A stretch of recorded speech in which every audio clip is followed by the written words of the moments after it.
হযরত ওমর বলে, আমার রাসূল আমাকে বলেছে, আমার পয়গম্বরের পরে যদি দুনিয়াতে আল্লাহ কাউকে নবী বানাইতো,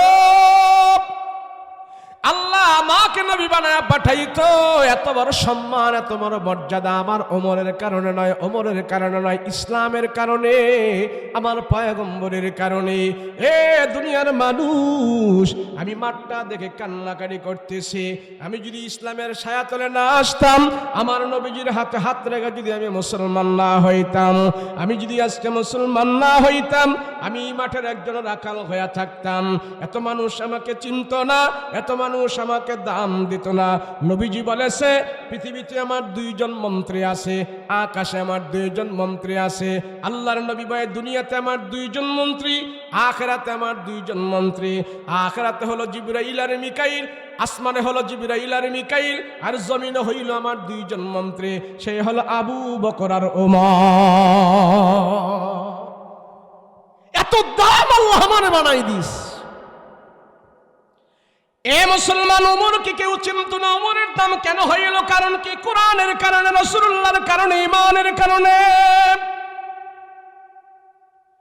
আমার আর আপনার ভিতরে যদি এখন ঈমান চলে আসে, কোরআনের বরকতে, ঈমানের বরকতে আমার আপনার দাম আল্লাহর দরবারে বেড়ে যাবে। আমার দেশের রাজা যারা আছে, এমপি মন্ত্রী যারা আছে, তারাও যদি ওমরের মতো হয়ে যায়, তাদের দাম আল্লাহ বাড়ায়া দেবে। কথা বলেন ঠিক কিনা? কিন্তু কোরআনের সাথে যাদের সম্পর্ক থাকবে না, নবীজির সাথে যাদের সম্পর্ক থাকবে না, আল্লাহর সাথে যাদের সম্পর্ক থাকবে না, ক্ষমতা পাওয়ার পরেও আল্লাহ যদি বেইজ্জতি করে, চোরের খাতায় নাম চলে যেতে পারে, বেইজ্জতি আল্লাহ করে দিবে। কোরআনের সাথে সম্পর্ক থাকতে হবে। কথা বলো ঠিক কিনা? ওমর রাদিয়াল্লাহু আনহুর জামানাটা এমন এক জামানা, হযরত ওমর রাস্তা দিয়ে হাঁটে, 2 নম্বর লোকেরা ওমরের সামনে আসতে পারে না। ওমরকে এত তারা ভয় করে। 2 নম্বরদের ভিতরে যে হলো সবচেয়ে বড় 2 নম্বর, উনি হলেন মিস্টার ইবলিস। কথা কয় না দি? শয়তান হলো 2 নম্বর, 1 নম্বর না। ওই শয়তান ওমরের কাছে জিন্দেগিতেও আসে নাই। ওমর যদি এক রাস্তা দিয়া যেত, 3 গ্রাম ঘুরিয়া শয়তানও দেখ দেয়া যাইত। কিন্তু হযরত ওমর রাদিয়াল্লাহু আনহু আমিরুল মুমিনিন রাস্তা দিয়া গলি দিয়া হেঁটে যায়। ওই গলি দিয়া একটা মদখোর যুবক মদ খায়া আসতেছে। 1 বোতল খাইছি, আর 1 বোতল বুগুলের সাথে নিয়ে দেশে আসতেছে। এটা বাড়িতে যায় খাবে। 1 বোতল নিজে খায় আসছে, আর 1 বোতল বুগুলে নিছে, এটা বাড়িতে যায় খাবে। কিন্তু ওই মদখোর নেশাখোর দেখতেছে, আমি যে গলি দিয়া ঢুকলাম, ওই গলি দিয়া ওমর আসতেছে, ওমর আসতেছে। হায় হায় হায়, এখন যদি মদের বোতল নিয়ে আমি ওমরের কাছে ধরা খাই, আমার তো শেষ কল্লাপথে হয়ে যাবে। ওমরের হাত থেকে আমি কেমনে বাঁচবো? এখন যদি আমি দৌড় দিই, ওমরের সাথে দৌড়াই আমি পারবো না। আমাকে যদি দৌড়াইয়া ধরে, তাইলে আরো পিটা বেশি করে দেবে, মার তো আরো বেশি দেবে। ওমর রাদিয়াল্লাহু আনহু আগা যায়, ছেলেটা এদিকে আসতেছে। ওই নেশাখোর যুবক ওমরের চেহারায় যে যখন নাকি তার চেহারার আলো পড়ল, ওই যুবক যখন নাকি ওমরের চেহারাটা দেখছে, সাথে সাথে ভয় পাওয়া গেছে। হায় রে, আমি নেশা করে আসলাম, আমার মুখ থেকে যদি গন্ধ নাও আসে, আমার যদি ত্যাগ করে মদের বোতল আমার কাছে পাবে। এখন 1 কদম আগায় আর 1 কদম পিছনে যায়। কেমনে ওমরের হাত থেকে বাঁচবো, কেমনে ওমরের হাত থেকে বাঁচবো? চিন্তায় পড়ে গেল, চিন্তায় পড়ে গেল, চিন্তায় পড়ে গেল। এই চিন্তা করতে করতে ছেলেটা ভয় পেয়ে আল্লাহর কাছে মোতাবাজ্জ হইল। আল্লাহ, আজকে যদি তুমি ওমরের হাত থেকে আমাকে বাঁচায়া দাও, তোমার সাথে ওয়াদা করতেছি, তোমার সাথে ওয়াদা দিতেছি, জীবনে আর 1 টুকরো মদ খাবো না, 1 ফোঁটা মদ আমি পান করবো না, মদের বোতলে কোনোদিন আমি মুখ লাগাবো না। তোমার সাথে ওয়াদা দিতেছি, ওমরের হাত থেকে তুমি আমাকে বাঁচায় দাও। এইভাবে যখন নাকি দিলটা ঘুরায় ফেলেছে, দিলের ময়লা যখন দূর করে ফেলেছে, আল্লাহর সাথে খাঁটিভাবে ওয়াদা করেছি, ওমরের হাত থেকে যদি তুমি আজকে আমারে বাঁচায় দাও, আমি দিল দিয়া তোমার সাথে বলতেছি, মুখের কথা নয় দিলের কথা বলতেছি, জীবনে কোনোদিন আর এক ঢোক মদ পান করব না। ওমরের হাত থেকে আমি বাঁচতে চাই। আল্লাহ ওমরের হাতে তুমি আমার ব্যাস যদি কইরো না, ব্যাস যদি কইরো না। এই তওবা করতে করতে হযরত ওমর আর যুবক নেশাখোর একসাথে হয়ে গেছে। ওমর রাদিয়াল্লাহু আনহু যুবকের অবস্থাটা দেখে বুঝে ফেলেছে, কেমন যেন চোরা চোরা একটা ভাব। হযরত ওমর বলে, যুবক কি ব্যাপার, তুমি এমন কাঁপছো কেন, কারণটা কি, তুমি অসুস্থ কিনা বলো। যুবকের মাথায় হাত দিয়ে বলেন, হে যুবক তুমি এমন করতেছো কেন, কি ব্যাপার। 7 লোকেরা কিন্তু 2 নম্বর লোক দেখলেই বোঝা যায়। 2 নম্বর যদি হয় তার ভাবসাবি কিন্তু বোঝা যায় সে 2 নম্বর না 1 নম্বর। হযরত ওমর বলে, যুবক কেন তুমি এমন করতেছো, কারণটা কি, তুমি কি অসুস্থ কিনা বলো। ওই যুবক বলে, না আমি অসুস্থ না, আমি অসুস্থ না, অসুস্থ না। হযরত ওমর যখন নাকি তার কাছে গেল, দেখলো তার মুখ থেকে মদের গন্ধ আসতেছে। হযরত ওমর বলে, তুমি মনে হয় নেশা করেছো। কয় না না। নেশা করেছো। কয় না। কয় দাঁড়াও। এবার দাঁড়ায় হযরত ওমর তার চেক করে দেখে বগলের নিচে একটা মদের বোতল আছে। হযরত ওমর জিজ্ঞেস করে, এটা কিসের বোতল। কয় এটা দুধের বোতল। মনে মনে বলতেছে, আল্লাহ দুধের বোতল বলে যদি পার পায়া যায়, জীবনে কোনোদিন আর মদ পান করবো না। যদি দুধের বোতল বলি, ওমর তো মুখ খুলে দেখবে না এটার ভিতরে দুধ না মদ। দুধের বোতল বলিয়া ওমরের ফাঁকি দিয়ে আমি চলে যাব, আর জীবনে কোনোদিন মদ পান করব না। খাটিয়ে দিয়েছে, আল্লাহর সাথে ওয়াদা করেছে। আপনাকে ভালোবাসছেন, মহব্বত করেছেন, সেই জন্য আল্লাহ পাক এই গুনাহমুক্ত মজলিসে বসার তৌফিক দান করেছেন। বলেন আমিন। এটা কিসের মজলিস? গুনাহমুক্ত মজলিস। কি মজলিস? গুনাহমুক্ত মজলিস। এই যে আমার আগে আমার ভাই বয়ান করেছেন মাওলানা তোফাজ্জল হোসেন রায়পুরি, চমৎকার সুন্দর আলোচনা করেন। এই যে আপনারা কথাগুলো শুনেছেন এখানে বসে, তার আগে যারা আলোচনা করেছে, যতক্ষণ আপনারা এখানে বসেছিলেন আপনারা কোনো গুনাহ করছেন না? বসে বিড়ি টিড়ি খাইছেন? কেউ গান বাদ্য করছেন? গীবত শিকায়েত? তাহলে সবাই আপনারা এখানে বসেছিলেন চুপ করে, হয়তো আজকের মাহফিলকে কেন্দ্র করে কেউ 1 ঘন্টা, কেউ 2 ঘন্টা, কেউ 3 ঘন্টা, কেউ আধা ঘন্টা এখানে বসে বছরে একবার সময় কাটাবেন। ধরেন 2 ঘন্টায় আপনি এখানে সময় কাটালেন। আপনার 50, 60, 70 বছরের হায়াত থেকে আজকের এই মাহফিলের 2 ঘন্টা আল্লাহর দরবারে গুনাহমুক্ত হয়ে পৌঁছে গেছে। ওয়াজ মাহফিল দিলে, আসলে, বসলে, বললে, শুনলে যেই লাভটা হয় সর্বপ্রথম, সেটা হইল বান্দা যতক্ষণ মাহফিলে বসা থাকে অতক্ষণ পর্যন্ত সে গুনাহমুক্ত থাকে। আজ কি আপনাদের এখানে একটা মাহফিল হচ্ছে? সারা বাংলাদেশে কি একটা মাহফিল হচ্ছে নাকি আরো বহুত মাহফিল হচ্ছে? সারা বাংলাদেশে প্রায় 64, 65, 66টা জেলা আছে। প্রত্যেকটা জেলায় যদি একটা করে মাহফিল হয় 64টা মাহফিল। কথা বলেন ঠিক কিনা? প্রত্যেকটা মাহফিলে যদি আমি শুধু কম করেও ধরি 1000 করে লোক, আরো তো আছে না, জেলায় একটা ধরেছি আর 1000 করে ধরেছি, তাহলে 1000 করে যদি লোক হয় তাহলে 64,000 লোক। কথা বলেন ঠিক কিনা?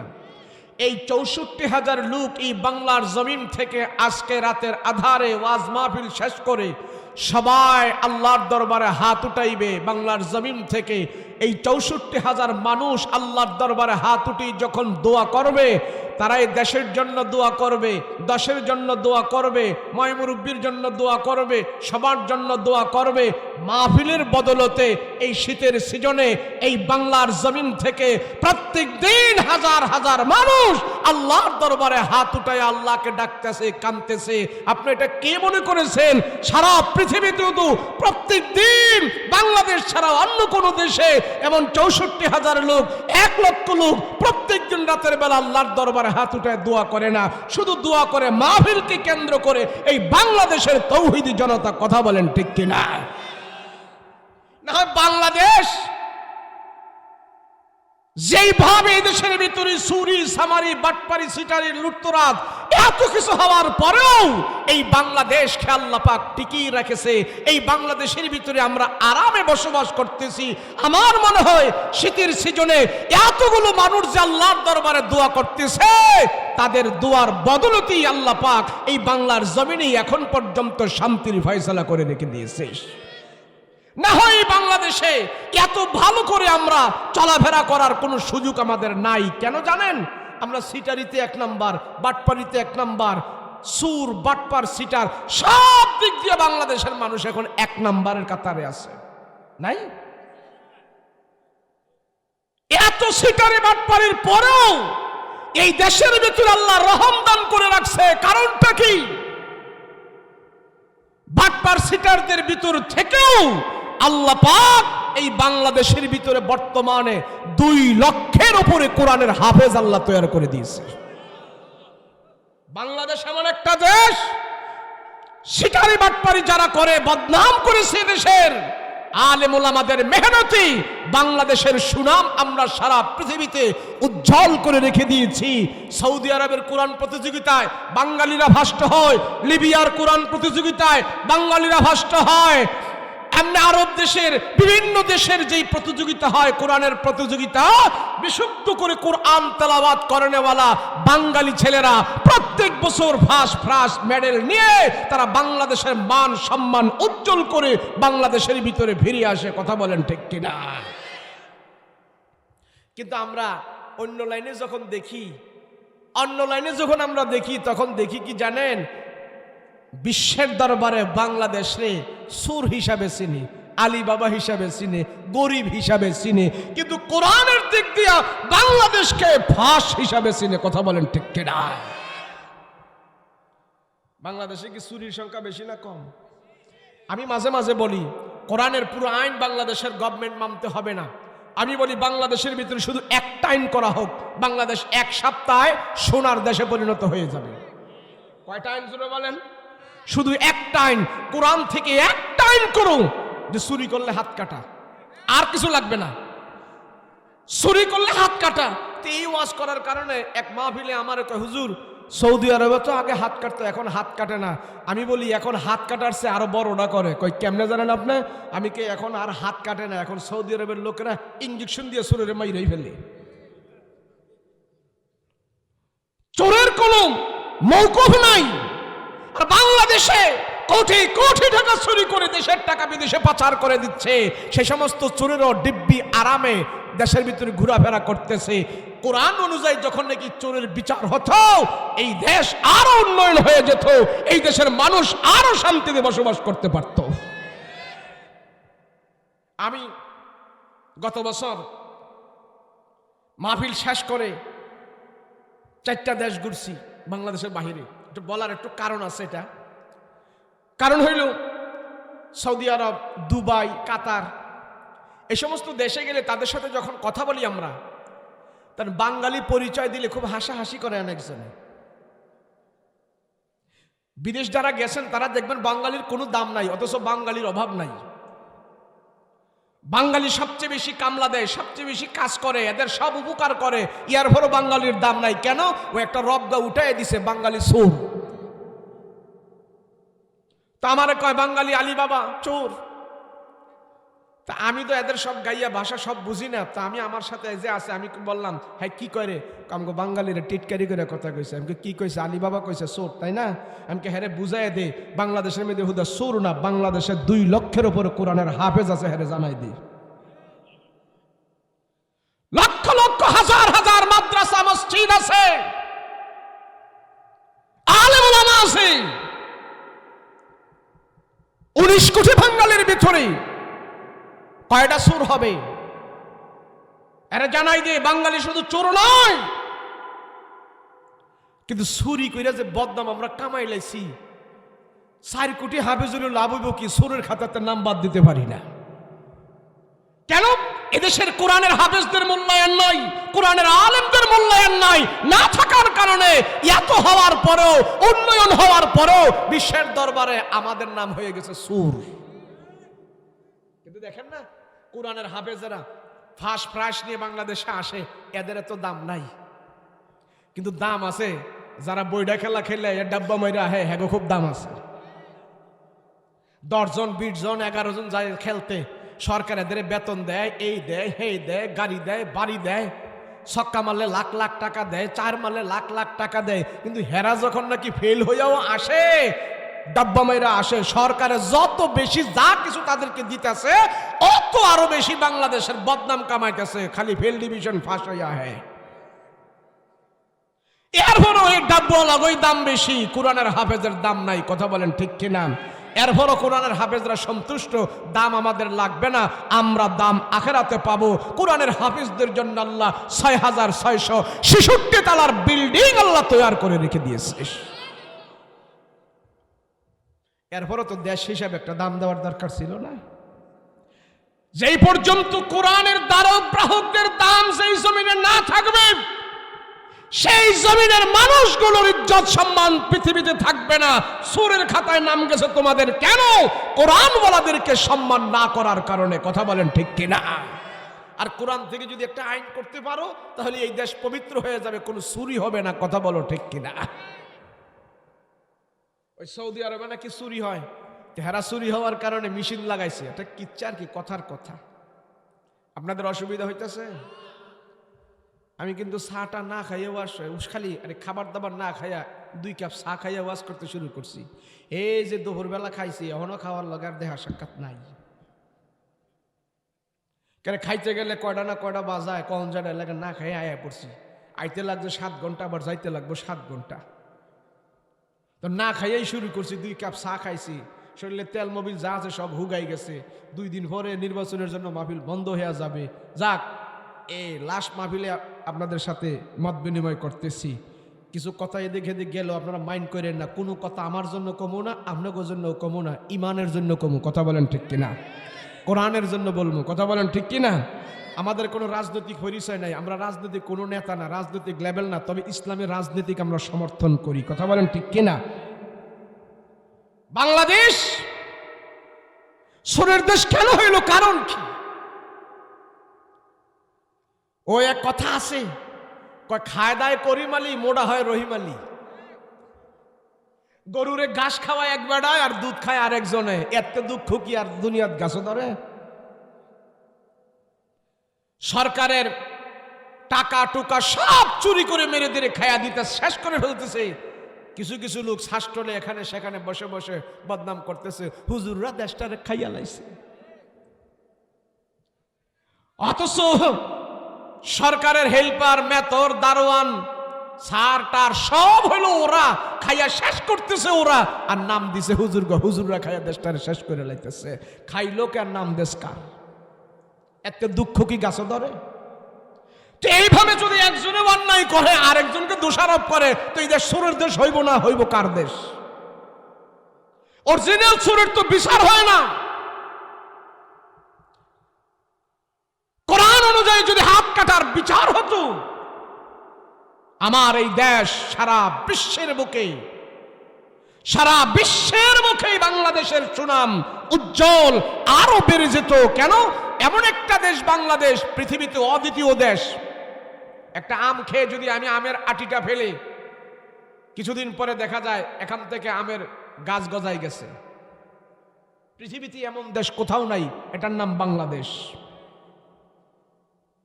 বাংলাদেশ।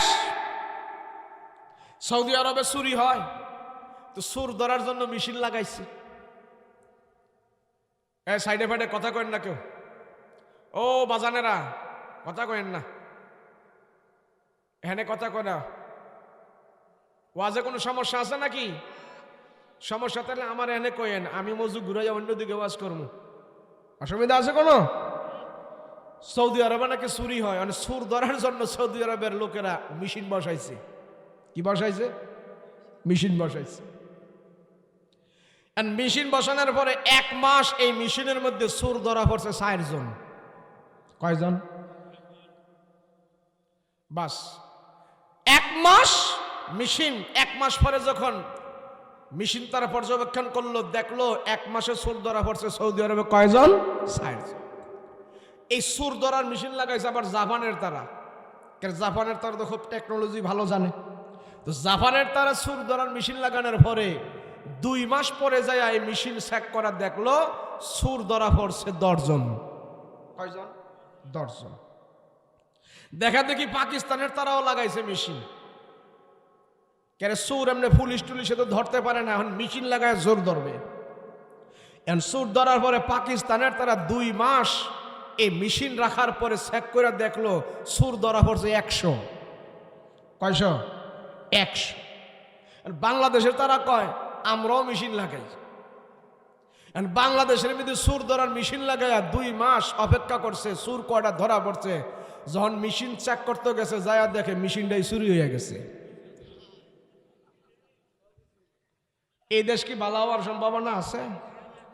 মেশিন দিয়ে ভালো করা যাইব না, পুলিশ দিয়ে ভালো করা যাইব না, বিডিআর দিয়ে ভালো করা যাবে না, র্যাব দিয়ে ভালো করা যাবে না, জেলখানা বানায় ভালো করা যাবে না, রিমান্ডের মাঠ দিয়ে ভালো করা যাবে না।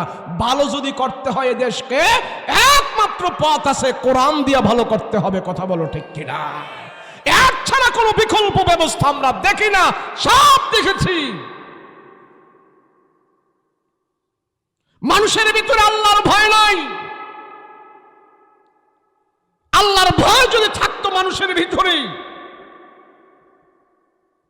আল্লাহর ভয় কিভাবে মানুষের ভিতরে আসে, এমন একটা মন্ত্রণালয় যদি খোলা হতো, তাহলে দেশের মানুষরা যদি শিক্ষা দিত আল্লাহর ভয় কেমনে হয়, আল্লাহর ভয় কেন করবে, আল্লাহর ভয় কেমনে করবে, আল্লাহর ভয় কেমনে আসে, এগুলো যদি মানুষদেরকে সরকারের পক্ষ থেকে শিক্ষা দেওয়া হতো, গুলিস্তানে টাকার বস্তা পড়ে থাকলেও পকেট মারেরা হাত দিত না। কথা বলো ঠিক কিনা? এদেশে কৃষি মন্ত্রণালয় আছে, শিক্ষা মন্ত্রণালয় আছে, পাট মন্ত্রণালয় আছে, বস্ত্র মন্ত্রণালয় আছে, সব মন্ত্রণালয় আছে। মন্ত্রণালয়ের দায়িত্ব কি? মৎস্য মন্ত্রণালয়ের দায়িত্ব হইল কিভাবে মৎস্য চাষ করলে বেশি করে মাছ হবে, বাঙালিরা বেশি মাছ খাইতে পারবে, এর জন্য মাশাআল্লাহ মৎস্য চাষ ভালো হইতেছে।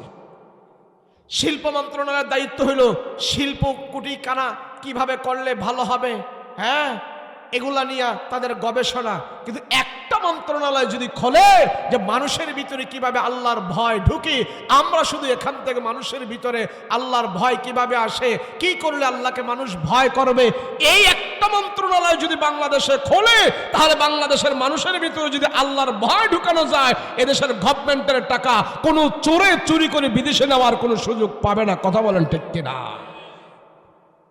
যাই হোক, এগুলা বইলা নিলাম প্রাসঙ্গিক কথা। অসুবিধা আছে কোনো? আচ্ছা বলেন দেখি, আমার রসুল যেই জমানায় আসছে, ওই জমানাটা এরকম সুরবাটপার ছিল? কথা কয় না দি? ছিল। আইয়ামে জাহেলিয়াতের জমানা ছিল। বড় চোর ছিল আবু জাহেল। হ্যাঁ, মানুষের উট, বকরি, ঘোড়া সব কিছু নিয়ে আইতো, সঙ্গপঙ্গ নিয়ে নিয়ে আয়, উমুকের উটটা নিয়ে আয়, আজকে জবাই করে আমরা খাই আনন্দ করবো, নিয়ে আয়। আবু জাহেল সঙ্গপঙ্গ পাঠাই দিত, হ্যাঁ উট নিয়ে আইতো, বকরি নিয়ে আইতো, দুম্বা নিয়ে আইতো, আইনা সব খাইয়া ফেলতো। এমন এখন আসেনি? এখনো আছে। হেরেডা নিয়ে আয়, হেরেডা লই আয়, হেডা লই আয়। এর জন্য আবু জাহেলের আরেক নাম ছিল, মজা করে অনেকজনের নাম দিছিল, আবু জাহেল হচ্ছে আনিস গ্রুপের সভাপতি। ওমা, এই সভাপতির নাম শুনছেন না আপনারা? আনিস গ্রুপ বুঝেন তো? কিছু কিছু সমাজের লোক আছে বাটপার, ইতর, হেরা খালি মানুষের জিনিস খালি আনে, কারোরে দেয় না, কয় হেড্ডা লই আয়, হেড্ডা আনিস, অড্ডা আনিস, খালি আনিস, আই নাই না আমারে দিস, আমি কারোরে দিমু না। এমন আছে না? না নাই? এই আবু জাহেল ছিল আনিস গুরুর স্বভাবতে মানুষের মাল সম্পদ খালি নিয়াইতো, জোর জবরদস্তি করে খাইতো, কারণে দিত না।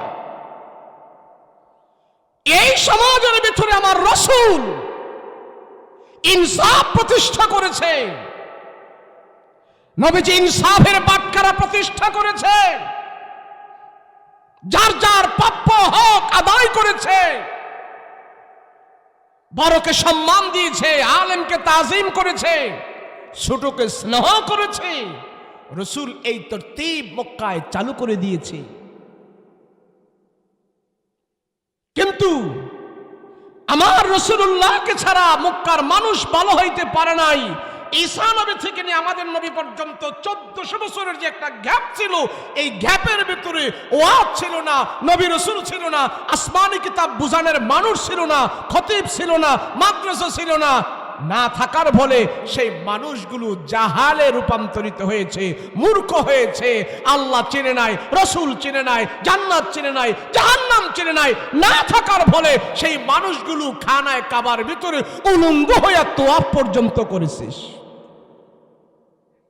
কেন? তাদের কাছে আল্লাহর জ্ঞান ছিল না, ওহী প্রদত্ত জ্ঞান ছিল না। রাসূল এসে তাদের ভিতরে জ্ঞান ঢুকিয়েছে, ইনসাফের বাটখারা প্রতিষ্ঠা করেছে। আজ এই সমাজে কয়জন মানুষ ইনসাফ করে? বোনের হক ভাই মেরে খায়। বাবারে যেই ছেলেটা বেশি করে চা খাওয়ায় খবর নেই, বাবার সম্পত্তি ওই ছেলেটাকে 2 কানি বেশি করে লিখে দেয়। কথা বলেন ঠিক না?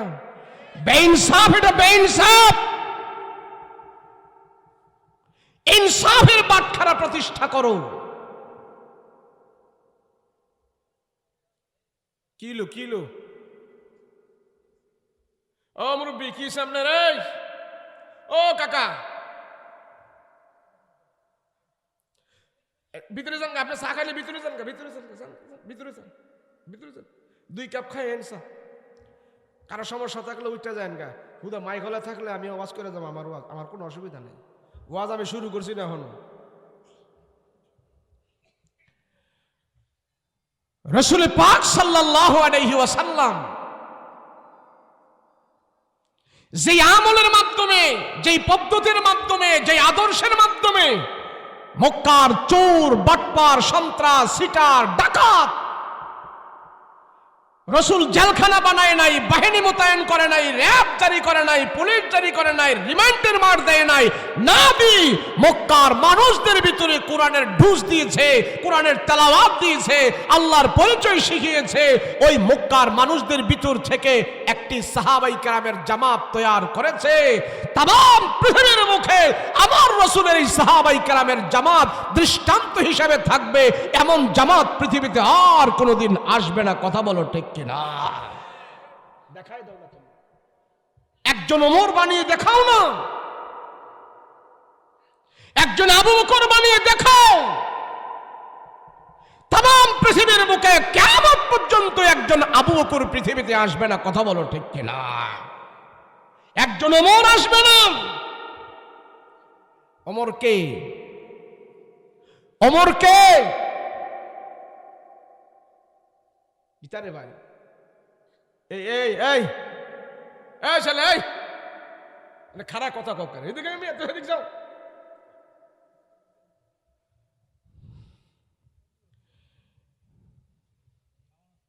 মসজিদের ভিতরে থাকলে দরজা লাগায় না দিবে, আর দরজা লাগায় টাকা না খাইবে। নষ্ট করেন না, সময় আমার কম, অল্প সময় আমি কথা বলে চলে যাব। আল্লাহর রাসূল যে ওমর রাসূলুল্লাহর কল্যাণ আনতে গেছে, কল্যাণ আনতে, কি আনতে জোরে কান, সেই ওমর আমার রাসূলুল্লাহর কদমে কল্যাণ দিতে বাধ্য হয়ে গিয়েছে। কথা বলুন ঠিক কিনা? ওমর কে ছিল? গাউরা মেজাজের একটা মানুষ ছিল। কি মেজাজের? গাউরা মেজাজের। দেহ বডি খুব লম্বা ছিল। ওমর রাদিয়াল্লাহু আনহু একদিন একটা মাঠ দেখা, মাঠ মরুভূমি দেখা চিল্লাফাল্লা শুরু করছে, কান্না শুরু করছে।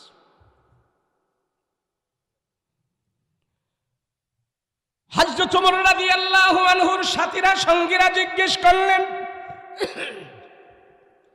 ওগো আমিরুল মুমিনিন, আপনি মাটির দিকে তাকায় তাকায় কেন চোখের পানি ফেলে দিলেন? কারণটা কি? আপনি কান্না করতেছেন, কারণটা কি? হযরত ওমর বলে, ও আমার সাহাবীরা, আমার সাথীরা, কেন আমি কান্না করি তোমরা এখন আমাকে প্রশ্ন করো না। আমি কান্না করতে দাও, কান্না করতে দাও। ওই মরুভূমির দিকে তাকায়া হযরত ওমর চোখের পানি ফেলে ফেলে কান্না করতেছে, চোখ দিয়া পানি পড়তেছে আর ফোঁপা ফোঁপা কান্না করতেছে। মুসলমান ভাইরা রে আমার, যিনি আত্মজাহানের খলিফা, আল্লাহর নবীর প্রিয় সাহাবী হযরত ওমর মাটির দিকে তাকায় তাকায় কান্না করতেছে, চোখের পানি ফেলে ফেলে কান্না করতেছে। আর সাথীরা বলে, ওগো ওমর, ওগো আমিরুল মুমিনিন, কেন আপনি কান্না করেন? আপনার কিসের অভাব? কেন আপনি কান্না করেন? এই মাঠের দিকে তাকায় আপনি কান্না করেন, কারণটা কি? হযরত ওমর বলে, ও আমার সাথীরা, তোমরা জানো না আমি কেন কান্না করি? আমি ওমরকে আজকে তোমরা খলিফা মানতেছো, আমির মানতেছো, আমি অর্ধ জাহানের খলিফা। কিন্তু খলিফা হওয়ার আগে, মুসলমান হওয়ার আগের ইতিহাস তোমরা জানো না। আমি ওমরকে আল্লাহ পাক এত সম্মান দিয়েছি, মুসলমানদের জাহানের খলিফা আমাকে বানায়া দিয়েছি। কিন্তু তোমরা জানো না, আমি ওমরের কোনো নাম গন্ধ ছিল না, দুনিয়াতে আমার কোনো দাম ছিল না। দুনিয়ার কোনো মানুষ আমার ওমরকে দাম দিত না, এমনকি আমার বাবা পর্যন্ত আমাকে দাম দিত না। কেন জানো? এই মাঠের একজন রাখাল ছিলাম আমি। সকালবেলা আমার বাবার ছাগল বকরিগুলো নিয়ে আমি এই মাঠের মধ্যে চড়াইতাম, আবার বিকালবেলা আমার বাবার কাছে নিয়ে আমি জমা দিতাম। আমার বাবা আমাকে নিয়ে অনেক আফসোস করতো, আক্ষেপ করতো, হায় রে ওমর, তুমি কি করে খাইবা, তুমি কেমন করে চলবা, তোমারে নিয়ে আমার বড় টেনশন হয়। আমি চলার জন্য আমার বাবা আমার নিয়ে টেনশন করত। হযরত ওমর বলে, তোমরা জানো না আমি মাটির রাখাল। আরে আমি ওমর আমার একটা মানুষ ছিলাম, আমার বুদ্ধি শুদ্ধি কম, আমার এত জ্ঞান ছিল না, আমার দুনিয়ার এত জ্ঞান ছিল না, একটু সোজা টাইপের ছিলেন ওমর, একটু সোজা টাইপের। আপনাদের দেশে কি বলে? যাদের একটু আকল ফতার কম তাদেরকে কি বলে? আপনাদের এখানে সোজা মানুষ বলে। আমাদের কুমিল্লায় হাবলা বলে, হাবলা। ঢাকায় বলে হামদু। বগুড়ায় গেলে কয় মুফিজ। রংপুরারা কয় অগাম, কুমিল্লারা কয় মগাম। ওই বরিশাল খেবুপাড়ার দিক গেলে কয় খেবুপাড়ার বলদ, বলদ। এমন একটা হাবলা টাইপের মানুষ ছিলেন হযরত ওমর, এমন একটা হাবলা টাইপের মানুষ, সরল সোজা মানুষ। ওমর রাদিয়াল্লাহু আনহু একদিন মাঠ থেকে রাখাল বকরিগুলো নিয়ে রাখালগিরি করে ওট বকরিগুলো যখন বাবার কাছে এসে জমা দিলেন, ওমরের মাথার দিকে তাকায়া দেখেন, বাবা তাকায়া দেখে ওমরের মাথার মধ্যে ওটের পায়খানা লেগে আছে। ওমর রাদিয়াল্লাহু আনহুর বাবা জিজ্ঞেস করে, ওমর রে, তোমার মাথার মধ্যে গোবর লেদা দেখা যায় কেন? কারণটা কি? লাদা কেন? পায়খানা কেন এখানে? ওটের পায়খানা এখানে কেন লেগে আছে? কারণটা কি? ওমর ডাক দিয়া বলে, বাবা, ওই মরুভূমির ভিতরে প্রচন্ড গরমের মধ্যে আমি একটু ছায়ার জন্য, আরামের জন্য আমি ওটির পিছনে যে একটু আরাম করেছিলাম, ওর সুযোগ পায় আমার মাথার মধ্যে লাদায়া দিছি। আমার বাবা সেদিন আমার মাথার ভিতরে হাত দিয়া বলে, ওরে ওমর, তুই এত মগা কেন হইলি? তোর মাথার ভিতরে উঠে পায়খানা করে দিছি, এই পায়খানাটা এখন পর্যন্ত সরাইলি না। ওমর রাদিয়াল্লাহু আনহু বলে, আমার বাবা আমাকে নিয়ে অনেক চিন্তা ভাবনা করত, আমি কেমনে দুনিয়াতে বাঁচবো, আমি কেমনে দুনিয়াতে চলবো। তোমরা জানো জানো না আমি মাটির একজন রাখাল ছিলাম, আমার বাবা আমাকে নিয়ে টেনশন করত। আমার রাসূলুল্লাহর কদমে যখন নাকি আমার মাথা আমি ন্যস্ত করলাম, আল্লাহর রশি যখন আমি ভালো করে ধরলাম, কোরআন যখন আমি ভালো করে ধরলাম, আমি যখন আমার নবীর হাতে হাতে রেখে মুসলমান হয়ে গেলাম, আল্লাহ আমাকে ওই রাখাল থেকে টান দিয়া আজকে মুসলমানদের অর্ধ জাহানের খলিফা বানায়া দিছে। সেই জন্য এই মাঠটা দেখে আমার আগের কথা মনে হয়ে গেছে, আমি ওমর এই মাঠের একজন রাখাল। আমি আজকে এত দামি, এত সম্মানী, আত্মজাহানের মুসলমানের আমাকে আজকে আমির মানে, আমাকে মুসলমানের নেতা মানে, আর আমাকে আল্লাহ এত দামি বানায়া দিছে। আমার পয়গম্বর আমাকে বলেছে নবীর পরে যদি নবী হইতো আল্লাহ আমারে নবী বানায়া দিত। होती न मोहम्मद पे अगर खत्म रिसालत, होती न मोहम्मद पे अगर खत्म रिसालत, फारूक की इस अजमत कुबरा की सजावार, फारूक की इस अजमत कुबरा की सजावार। হযরত ওমর বলে আমার রাসূল আমাকে বলেছে আমার পয়গম্বরের পরে যদি দুনিয়াতে আল্লাহ কাউকে নবী বানাইতো, আল্লাহ আমাকে নবী বানায়া পাঠাইতো, এত বড় সম্মান এত বড় মর্যাদা আমার ওমরের কারণে নয়, ওমরের কারণে নয়, ইসলামের কারণে, আমার পয়গম্বরের কারণে। এ দুনিয়ার মানুষ, আমি মাঠটা দেখে কান্নাকাটি করতেছি। আমি যদি ইসলামের ছায়াতলে না আসতাম, আমার নবীজির হাতে হাত রেখে যদি আমি মুসলমান না হইতাম, আমি যদি আজকে মুসলমান না হইতাম, আমি মাঠের একজন রাখাল হয়ে থাকতাম, এত মানুষ আমাকে চিনত না, এত মানুষ আমাকে দাম দিত না। নবীজি বলেছে পৃথিবীতে আমার দুইজন মন্ত্রী আছে, আকাশে আমার দুইজন মন্ত্রী আছে। আল্লাহর নবী বলে দুনিয়াতে আমার দুইজন মন্ত্রী, আখিরাতে আমার দুইজন মন্ত্রী। আখিরাতে হলো জিবরাইল আর মিকাইল, আসমানে হলো জিবরাইল আর মিকাইল, আর জমিনে হইল আমার দুইজন মন্ত্রী, সেই হলো আবু বকর আর ওমর। এত দাম আল্লাহ আমারে বানাই দিস। এ মুসলমান, ওমরকে কেউ চিনত না। ওমরের দাম কেন হইল? কারণ কি? কোরআনের কারণে, রাসূলুল্লাহর কারণে, ঈমানের কারণে। আমার আর আপনার ভিতরে যদি এখন ঈমান চলে আসে, কোরআনের বরকতে, ঈমানের বরকতে আমার আপনার দাম আল্লাহর দরবারে বেড়ে যাবে। আমার দেশের রাজা যারা আছে, এমপি মন্ত্রী যারা আছে, তারাও যদি ওমরের মতো হয়ে যায়, তাদের দাম আল্লাহ বাড়ায়া দেবে। কথা বলেন ঠিক কিনা?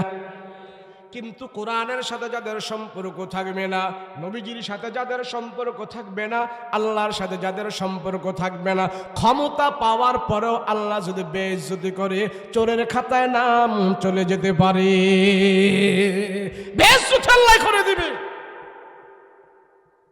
কোরআনের সাথে সম্পর্ক থাকতে হবে। কথা বলো ঠিক কিনা? ওমর রাদিয়াল্লাহু আনহুর জামানাটা এমন এক জামানা, হযরত ওমর রাস্তা দিয়ে হাঁটে,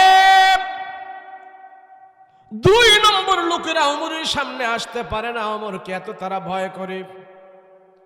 2 নম্বরদের ভিতরে যে হলো সবচেয়ে বড় 2 নম্বর, উনি হলেন মিস্টার ইবলিস। কথা কয় না দি? শয়তান হলো 2 নম্বর, 1 নম্বর না। ওই শয়তান ওমরের কাছে জিন্দেগিতেও আসে নাই। ওমর যদি এক রাস্তা দিয়া যেত, 3 গ্রাম ঘুরিয়া শয়তানও দেখ দেয়া যাইত। কিন্তু হযরত ওমর রাদিয়াল্লাহু আনহু আমিরুল মুমিনিন রাস্তা দিয়া গলি দিয়া হেঁটে যায়। ওই গলি দিয়া একটা মদখোর যুবক মদ খায়া আসতেছে।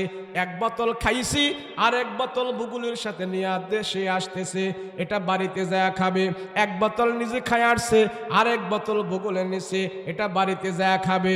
কিন্তু ওই মদখোর নেশাখোর দেখতেছে আমি যে গলি দিয়া ঢুকলাম, ওই গলি দিয়া ওমর ওমর আসতেছে, ওমর আসতেছে।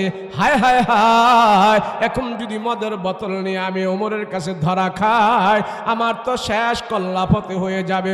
ওমরের হাত থেকে আমি কেমনে বাঁচবো? এখন যদি আমি দৌড় দিই, ওমরের সাথে দৌড়াই আমি পারবো না। আমাকে যদি দৌড়াইয়া ধরে, তাইলে আরো পিটা বেশি করে দেবে, মার তো আরো বেশি দেবে। ওমর রাদিয়াল্লাহু আনহু আগা যায়, ছেলেটা এদিকে আসতেছে। হয় না সকল যুবক ওমরের চেহারায় যে যখন নাকি তার চেহারার আলো পড়ল, ওই যুবক যখন নাকি ওমরের চেহারাটা দেখছে, সাথে সাথে ভয় পাওয়া গেছে। হায় রে, আমি নেশা করে আসলাম, আমার মুখ থেকে যদি গন্ধ নাও আসে, আমার যদি ত্যাগ করে মদের বোতল আমার কাছে পাবে। এখন এক কদম আগায় আর এক কদম পিছনে যায়, কেমনে ওমরের হাত থেকে বাঁচবো, কেমনে ওমরের হাত থেকে বাঁচবো।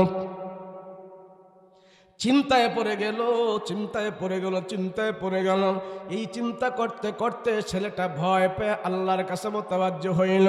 আল্লাহ, আজকে যদি তুমি ওমরের হাত থেকে আমাকে বাঁচায়া দাও, তোমার সাথে ওয়াদা করতেছি, তোমার সাথে ওয়াদা দিতেছি, জীবনে আর এক টুকরো মদ খাবো না, এক ফোঁটা মদ আমি পান করবো না, মদের বোতলে কোনোদিন আমি মুখ লাগাবো না। তোমার সাথে ওয়াদা দিতেছি, ওমরের হাত থেকে তুমি আমাকে বাঁচায় দাও। এইভাবে যখন নাকি দিলটা ঘুরায় ফেলেছে, দিলের ময়লা যখন দূর করে ফেলেছে, আল্লাহর সাথে খাঁটিভাবে ওয়াদা করেছি, ওমরের হাত থেকে যদি তুমি আজকে আমারে বাঁচায় দাও, আমি দিল দিয়া তোমার সাথে বলতেছি, মুখের কথা নয় দিলের কথা বলতেছি, জীবনে কোনোদিন আর এক ঢোক মদ পান করব না। ওমরের হাত থেকে আমি বাঁচতে চাই। আল্লাহ, ওমরের হাতে তুমি আমারে ব্যাস যদি কইরো না, ব্যাস যদি কইরো না। এই তওবা করতে করতে হযরত ওমর আর যুবক নেশাখোর একসাথে হয়ে গেছে। ওমর রাদিয়াল্লাহু আনহু যুবকের অবস্থাটা দেখে বুঝে ফেলেছে, কেমন যেন চোরা চোরা একটা ভাব। হযরত ওমর বলে, যুবক কি ব্যাপার, তুমি এমন কাঁপছো কেন, কারণটা কি, তুমি অসুস্থ কিনা বলো। যুবকের মাথায় হাত দিয়ে বলেন, হে যুবক, তুমি এমন করতেছো কেন, কি ব্যাপার? 7 লোকেরা কিন্তু 2 নম্বর লোক দেখলেই বোঝা যায়। 2 নম্বর যদি হয় তার ভাবসাবি কিন্তু বোঝা যায় সে 2 নম্বর না 1 নম্বর। হযরত ওমর বলে, যুবক কেন তুমি এমন করতেছো, কারণটা কি, তুমি কি অসুস্থ কিনা বলো। ওই যুবক বলে, না আমি অসুস্থ না, আমি অসুস্থ না, অসুস্থ না। হযরত ওমর যখন নাকি তার কাছে গেল, দেখলো তার মুখ থেকে মদের গন্ধ আসতেছে। হযরত ওমর বলে, তুমি মনে হয় নেশা করেছো। কয় না না। নেশা করেছো? কয় না। কয় দাঁড়াও। এবার দাঁড়ায় হযরত ওমর তারে চেক করে দেখে বগলের নিচে একটা মদের বোতল আছে। হযরত ওমর জিজ্ঞেস করে, এটা কিসের বোতল? কয় এটা দুধের বোতল। মনে মনে বলতেছে, আল্লাহ, দুধের বোতল বলে যদি পার পায়া যায়, জীবনে কোনোদিন আর মদ পান করবো না। যদি দুধের বোতল বলি, ওমর তো মুখ খুলে দেখবে না এটার ভিতরে দুধ না মদ। দুধের বোতল বলিয়া ওমরের ফাঁকি দিয়ে আমি চলে যাব, আর জীবনে কোনোদিন মদ পান করব না। খাটিয়ে দিয়েছে, আল্লাহর সাথে ওয়াদা করেছে। হযরত ওমর রাদিয়াল্লাহু আনহু বলে, যুবক দাও, বোতল দাও। আরে যে ওমর একদিন মদ না খাইলে বাঁচত না, যে ওমর মদ পান না করে কোনোদিন থাকতে পারতো না, সে ওমরকে মদের বোতল আর দুধের বোতল চেনায়। ওমর কয়, যুবক কিসের বোতল এটা, এখানে রাখছো কেন, কিসের বোতল? কয় এটা দুধ। দুধ? হুজুর এটার ভিতরে দুধ, আমারে ছাইরা দেন দুধ। হযরত ওমর কয়, দাও দাও দেখি দাও। ওমর রাদিয়াল্লাহু আনহু যখন নাকি মদের বোতলটা টান দিয়ে আনলেন, ওই ছেলেটা কাঁপতে কাঁপতে বসে গেছে, আর দিলটা মালিকের সাথে ঘুরাইয়া দিছে। আল্লাহ, তোমার সাথে ওয়াদা দিতেছে, তুমি আমাকে বাঁচায় দাও, আর জীবনে কোনোদিন মদ পান করো না। হযরত ওমর মদের বোতল হাতে নিয়া মদের বোতলের মুখটা যখন খুললো, ক্যাপটা খুলে এইভাবে বোতলটা এইভাবে কাত করলো, ওই বোতলের ভিতরে যে মদ ছিল, এখন কাত করার পরে বোতলের ভিতর থেকে গরম দুধ উপর আরম্ভ করে দিয়েছে। যুবক আশ্চর্য হয়ে যান। ওমর রাদিয়াল্লাহু আনহু বোতলের মুখ ভালো করে লাগায়া বলে, যুবক যাও যাও, নিরাপদে বাড়িতে চলে যাও। যুবক যখন দেখলেন বোতলের ভিতর থেকে গরম দুধ পড়তেছে, যুবক আশ্চর্য হয়ে গেল, হায় রে, গরম গরম মদ কিনে আনলাম, এখন গরম দুধ কোত্থেকে আসলো বুঝতে পারলাম না। এবার যুবক বলে, ওগো ওমর, ওগো আমিরুল মুমিনিন, আমি আর এক কদম সামনে যাব না। বলে, কেন? রহস্য কি আমাকে আপনি বলে দেন। বোতলের ভিতরে তো দুধ ছিল না, এখানে মদ ছিল। মদ আজকে দুধে কেমনে রূপান্তরিত হলো এটা তো আমি জানি না, কি করলেন আপনি? হযরত ওমর বলে, আমার তো এখানে করার কিছু নাই। আমি বোতলের মুখ খুলে যখন নাকি আমি ঢাললাম, এখনো তো তোমার বোতলের ভিতরে দুধ আছে, এখানে মদ নাই। কারণ কি আমি তো জানি না। হযরত ওমর বলে, যুবক, আমি যখন নাকি মদের বোতল তোমার হাত থেকে এনেছি, তোমার অবস্থাটা কি ছিল বলো? তুমি মনে মনে কি বলছো বলো? তোমার দিলের অবস্থাটা কি ছিল? ওই যুবক ডাক দিয়া বলে, গো আমিরুল মুমিনিন ওমর, আপনার ভয়ে আমি আল্লাহর কাছে তওবা করেছি। ওগো আল্লাহ, আপনি আমাকে আজকে যদি ওমরের হাত থেকে বাঁচায়া দেন, আমার দিলটা আমি পরিবর্তন করে ফেলবো। এতদিন মদ খায়া দিল নষ্ট করে ফেলেছি, এখন থেকে ওয়াদা দিলাম আর মদ পান করব না। আমার দিলের অবস্থা আমি ঘুরায় ফেলেছি, আমি আল্লাহর সাথে ওয়াদা করেছি আপনার হাত থেকে বেঁচে গেলে আমি আর মদ পান করব না। হযরত ওমর বলে, যুবক, এটা আমার কোনো কেরামতি নয়, এটা তোমার কেরামতি। আমি এখন বুঝে গেছি মদের বোতলের মদ কেন দুধে রূপান্তরিত হইল। বলে, কেন? এবার ওমর রাদিয়াল্লাহু আনহু যুবককে ডাক দিয়া বলে, যুবক রে, মদের বোতল তোমার হাত থেকে আমার হাতে আনার পর তোমার দিলের অবস্থাটা তুমি পরিবর্তন করে ফেলেছো। তোমার খারাপ অবস্থাটা তুমি তওবা করে ভালো হবার চেষ্টা করেছো, পরিবর্তন করে ফেলেছো। তোমার এই পরিবর্তনটা আল্লাহ পাক কবুল করেছে। তোমার দিলটারে যেমন ভাবে তুমি পরিবর্তন করেছো, আল্লাহ তাআলাও তোমার বোতলের মদের অবস্থাটা দুধে পরিবর্তন করে দিয়েছে। আল্লাহু আকবার। মুসলমান ভাইরা রে আমার দেশের শাসক যদি ওমরের মতো হয়, এই সমাজের প্রতিনিধি যারা আছে, সমাজ যারা কন্ট্রোল করে, দেশ যারা কন্ট্রোল করে, রাষ্ট্র যারা কন্ট্রোল করে, তাদের অবস্থা যদি ওমর রাদিয়াল্লাহু আনহুর মতো হয়, আমার দেশের নেশাখোরদের অবস্থা যুবকের মতো হবে। কথা বলেন ঠিক কিনা? আমার দেশের নেশাখোরেরা ভালো হয়ে যাবে। শাসক যদি ভালো হয়, জনগণ ভালো হয়ে যাবে। জনগণ ভালো হইলেও শাসক ভালো হবে না, আগে শাসক ভালো হতে হবে। হযরত ওমর রাদিয়াল্লাহু আনহু, তার দিলের ভিতরে আল্লাহর ভয় ছিল, তার দিলের ভিতরে তাকওয়া ছিল। সেই জন্য ওই এলাকার মানুষদের ভিতরে আল্লাহ তাআলা জাহান্নামের ভয়ে ঢুকায়া দিছি। আল্লাহর ভয় মানুষের অন্তরের ভিতরে ঢুকে গেছে। মানুষ, আমার বাবা যদি ভালো না হয়, আমি যদি জন্ম হয়ে দেখি আমার বাবাই মদ খায়, আমার বাবাই সিগারেট খায়, আমার বাবাই গাঞ্জা খায়, তো পোলাটা তো একটু খাইতে মন চাইব। কথা বলেন ঠিক কিনা? তাহলে কি আগে কি পোলায় ভালো হইব না বাবায় ভালো হইব? কথা কন।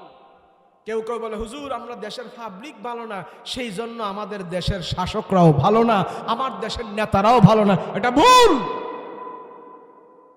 আমি আপনি ভালো হলে কি লাভ হবে, কিন্তু আমার বাবা আগে ভালো হইতে হবে। কথা বলেন ঠিক কিনা? আমার মা ভালো হতে হবে, আমার বাবাই ভালো হতে হবে। তারা আমাদের শাসক, তারা আমাদের গার্জিয়ান, তারা আমাদের অভিভাবক, তারা আমাদের সবকিছু। তারা যদি ভালো হয়ে যায়, আমি সন্তানও ভালো হইতে বাধ্য। কথা বলেন ঠিক কিনা? কিন্তু আমি আইসা দেখি আমার বাবাই গুল্লিপ খায়, আমার চাচায় সিগারেট খায়, আমার দুলাবাইয়ে খায়, ওই জনে খায়, সেই জনে খায়, মাস্টারে বিড়ি খায়, ডাক্তারে সিগারেট খায়। তো আমি না খাইলে, আমি যদি খাই, তাতে অসুবিধাটা কি? এদের মুরব্বীদের দেখা দেখি আমি ওখানে সিগারেট খাওয়া শুরু করছি। কথা বলেন ঠিক কিনা? এদেশের আমি মনে করি এদেশের একটা যুবকও খারাপ হওয়ার কোনো সুযোগ নাই যদি এদেশের মুরব্বীরা ভালো হয়ে যায়। একজন যুবকও খারাপ হবে না। কথা বলেন ঠিক কিনা? কিন্তু শাস্টুলগুলোতে দেখা যায় কি মুরব্বী না জুয়ান ভোলা? মিশলা না? হিসাব করলে দেখবেন ফাকনা দাড়িওয়ালার সংখ্যাই সেখানে বেশি, জুয়ানের সংখ্যা কম। আরে ভাই, যদি আমার ঘরে যদি আমার সন্তানে এসে যদি দেখে আমার ঘরের কেউ সিগারেট খায় না, পাড়া মহল্লার কেউ খায় না, আমার দেশের কেউ নেশা করে না, এই ছেলেটা কি নেশা কি কবর থেকে উঠে আনবে? সে কি ইন্ডিয়া থেকে নেশা আনবে? যুবককে নষ্ট করার পিছনে মুরব্বীরা দায়ী, কথা বলো ঠিক কিনা? ছেলে মেয়েকে নষ্ট করার পিছনে অভিভাবকরা দায়ী। বলে হুজুর আমার ফোলা এখন হুজুর বাজারে যাইতে পারে হাইটা হাইটা, আলহামদুলিল্লাহ ভালো, ছেলে এখন হেঁটে বাজারে যাইতে পারে, বাবা এখন খুশি। তুই এমন খুশি হয়েছি, খুশি হইয়া ফুলারে প্রত্যেক দিন বাবা কাবল রে বাবা বাজারে যাও, বলে হ্যাঁ। 50টা টাকা নিয়ে যাও আব্বা। কি করবো? আব্বার লাগিয়া 5টা গুল্লিপ সিগারেট আইন। এমন বাবা আছে না? নাই। ফুলারে দিয়ে যে গুল্লিপ সিগারেট বাজার থেকে আনায় সে বাবা হওয়ার কোনো যোগ্যতা নাই। তোর পোলারে দিয়ে গুল্লিপ সিগারেট আনাও বাজার থেকে, নেশা আনাও, তুমি বাবা হওয়ার যোগ্যতা রাখো না, তুমি একজন অথর্ব পিতা। এখন বাবার জন্য সন্তান বাজার থেকে গুল্লিপ সিগারেট আনে, 5টা লয়, প্রত্যেক দিন আইনা বাবারে গুল্লিপ সিগারেট পোলায় খাওয়ায়, বাবাও খুশি, আর পোলায় মনে মনে কয় খোদা জন্ম হওয়ার পরে তে দেখতেছি আমার বাবা এই সিগারেট খায়, এই সিগারেটের ভিতরে আল্লাহ কি ভিটামিন না তুমি দিয়া রাখছো রে খোদা।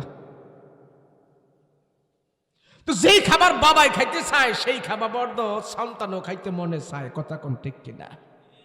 এখন ফুলায় বাবার লাগে 5টা সিগারেট লয়, 60টাই না বাবারে হাদিয়া দেয়, আর একটা হ্যাঁ কমরের মধ্যে ব্ল্যাকমেল করে। নাই আপনারা মনে করেন নাই? এই কথা কোন নাই এরকম? এখন বাবারে আইনে যখন 60টা দেয়, ফুলায় যখন একটা রাখে, এখন তো হ্যাঁ কমরের মধ্যে ব্ল্যাকমেল করছে, এখন খাইবো কইডারে? ছোট মানুষ তো, কোন মুরব্বীর সামনে যদি খায় শুধু ছটকনা টটকনা দিয়া বয়, তখন এটা খাওয়ার জন্য হ্যাঁ নিরাপদ জায়গা পাইতেছে না, এখন এটা কমরে নিয়ে খালি ফোলায় ঘুরতেছে, কই খাইবো। হ্যার মাথায় বুদ্ধি আইছে, আমাকে স্কুল ঘর আজকে শুক্রবারে বন্ধ, স্কুলের যে পায়খানা আছে ওই পায়খানার ভিতরে যাইয়া খাইবো। এখন সিগারেট আর পেট্রোল মেজ লইয়া স্কুলের পায়খানার ভিতরে ঢুইকা সিটকানি লাগাইয়া এখন এখানে সে বিড়ি খাইতেছে। আছে না? নাই। বলবো এই ছেলেটা যদি এখন সিগারেট খায়, কিছুদিন পরে যদি ট্যাবলেট খায়, এরপর যদি ডাইল খায়, এরপর যদি মদ খায়, মাতাল হইয়া এই সন্তান বাবা মার উপরে অত্যাচার করবে, কথা বলেন ঠিক কিনা? তখন বাবা মারে কইন্যা পিটাইয়া যদি শেষ করে, এর পিছনে এই ছেলেটারে নেশাখোর বানানোর পিছনে কার অবদান? কথা কই না দি? তো এই ছেলে নষ্ট করেছো তুমি, পিটাইবো কি আমারে? তো পিটাইবো তো তোমারই, কথা বলেন ঠিক কিনা? এজন্য আমি বলি একটা যুবকও খারাপ হওয়ার কোনো সুযোগ নাই। হযরত ওমর রাদিয়াল্লাহু আনহুর জামানায় একটা যুবক, যেই যুবকের প্রশংসা স্বয়ং ওমর রাদিয়াল্লাহু আনহু নিজে করেছে, নিজে ওমর তার প্রশংসা করেছে। আপনি দেখবেন আমার আপনার সমাজে অনেক ছেলেরা আছে, স্কুলে পড়ে, কলেজে পড়ে, ভার্সিটিতে পড়ে, ইঞ্জিনিয়ার হয়, ডাক্তার হয়, এই কলেজে পড়াশোনা অবস্থায় সে দাড়ি রেখে ফেলল। আছে না? না। টুপি লাগায়া, পাঞ্জাবি লাগায় 5 ওয়াক্ত নামাজ সে পড়ে, মাঝে মাঝে তবলিগে যায়, হক্কানি পীর সাহেবের কাছে যায়, আলেমের কাছে যায়। এই সমস্ত দিনদার কলেজ পড়ুয়া ছেলেদের জন্য আমরা সব সময় আল্লাহর কাছে হাত উঠায় দোয়া করি, কথা বলেন ঠিক কিনা? ওমর রাদিয়াল্লাহু আনহুর জামানায় এমন একটা দিনদার ছেলে ছিল, দিনদার, তার প্রশংসা পাড়া মহল্লার সব মানুষ করেছে, অনেক ভালো। ওমর রাদিয়াল্লাহু আনহুর কানে পর্যন্ত এই খবর গেছে যে ওই গ্রামের অমুক ছেলেটা এত নম্র, ভদ্র, সভ্য।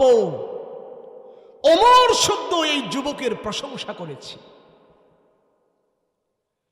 কিন্তু সবাই এই যুবকের প্রশংসা করে, কিন্তু কিছু কিছু বজ্জাত মহিলা আছে, এই প্রশংসনীয় ভালো ভালো ছেলেদেরকে নষ্ট করার পিছনে কিছু কিছু বজ্জাত মহিলা, নারী জাতি তাদের পিছনে লেগে থাকে।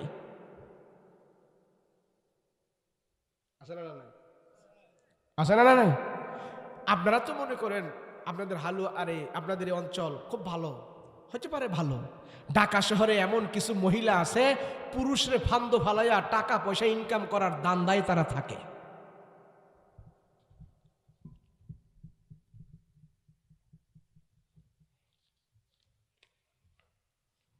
কিসে আরো কিছু আসেনি এনে দেন। অহন আইসে কালেকশন করতে, এতক্ষণ বই রয়েছে কিছু কইছে না, অহন করে কালেকশন করতে। ইডি কোনো কথা হইল? এটা আগে তো আমার যেটা দিলে আমি এই লাইনে ওয়াজটা করতাম, এখন কি ডাইরেক্ট পয়সা বার করেন যাবে করতে? এ যাই না, আপনি করতে পয়সা টয়সা আমি চাইতাম না, আমি একটু পরে দোয়া করে দেব। আপনার অসুবিধা আছে কোনো? খারাপ লাগতেছে? কথা কয় না, খারাপ লাগতেছে? ভাল লাগতেছে? আমরা কিন্তু হে ওয়াজও বক্কর চক্করের ওয়াজও কিন্তু জানি। 4টা গজল গমু, কত দূরত পড়মু, নাচামু, কান্দামু, বাজদামু গা, হেঁটে করবো নি। 4টা গজল গাইলে সব ঠান্ডা, ওয়াজ আর লাগতো না, তো গজল গাই জায়গা। আমি হিসাব কিতাব কইরা দেখছি, এখন আমার ওয়াজের বয়স কম না, 2008 সালেতে আমি মাহফিল করি। এখন আপনাগর থেকে আমি আরো বেশি ভয় পাই, যে প্রত্যেক রাতে মানুষদেরকে বলতেছি হেরা ফাইতেছি কি, হেরা করতেছি কি, আমি দিতেছি কি। এই তেল মোবিল খালি কইরা যদি জাতির কিছু আমলের কথা না শিখায়, আমার বক্তারে ভার গুতা দূরে বেশি দিব।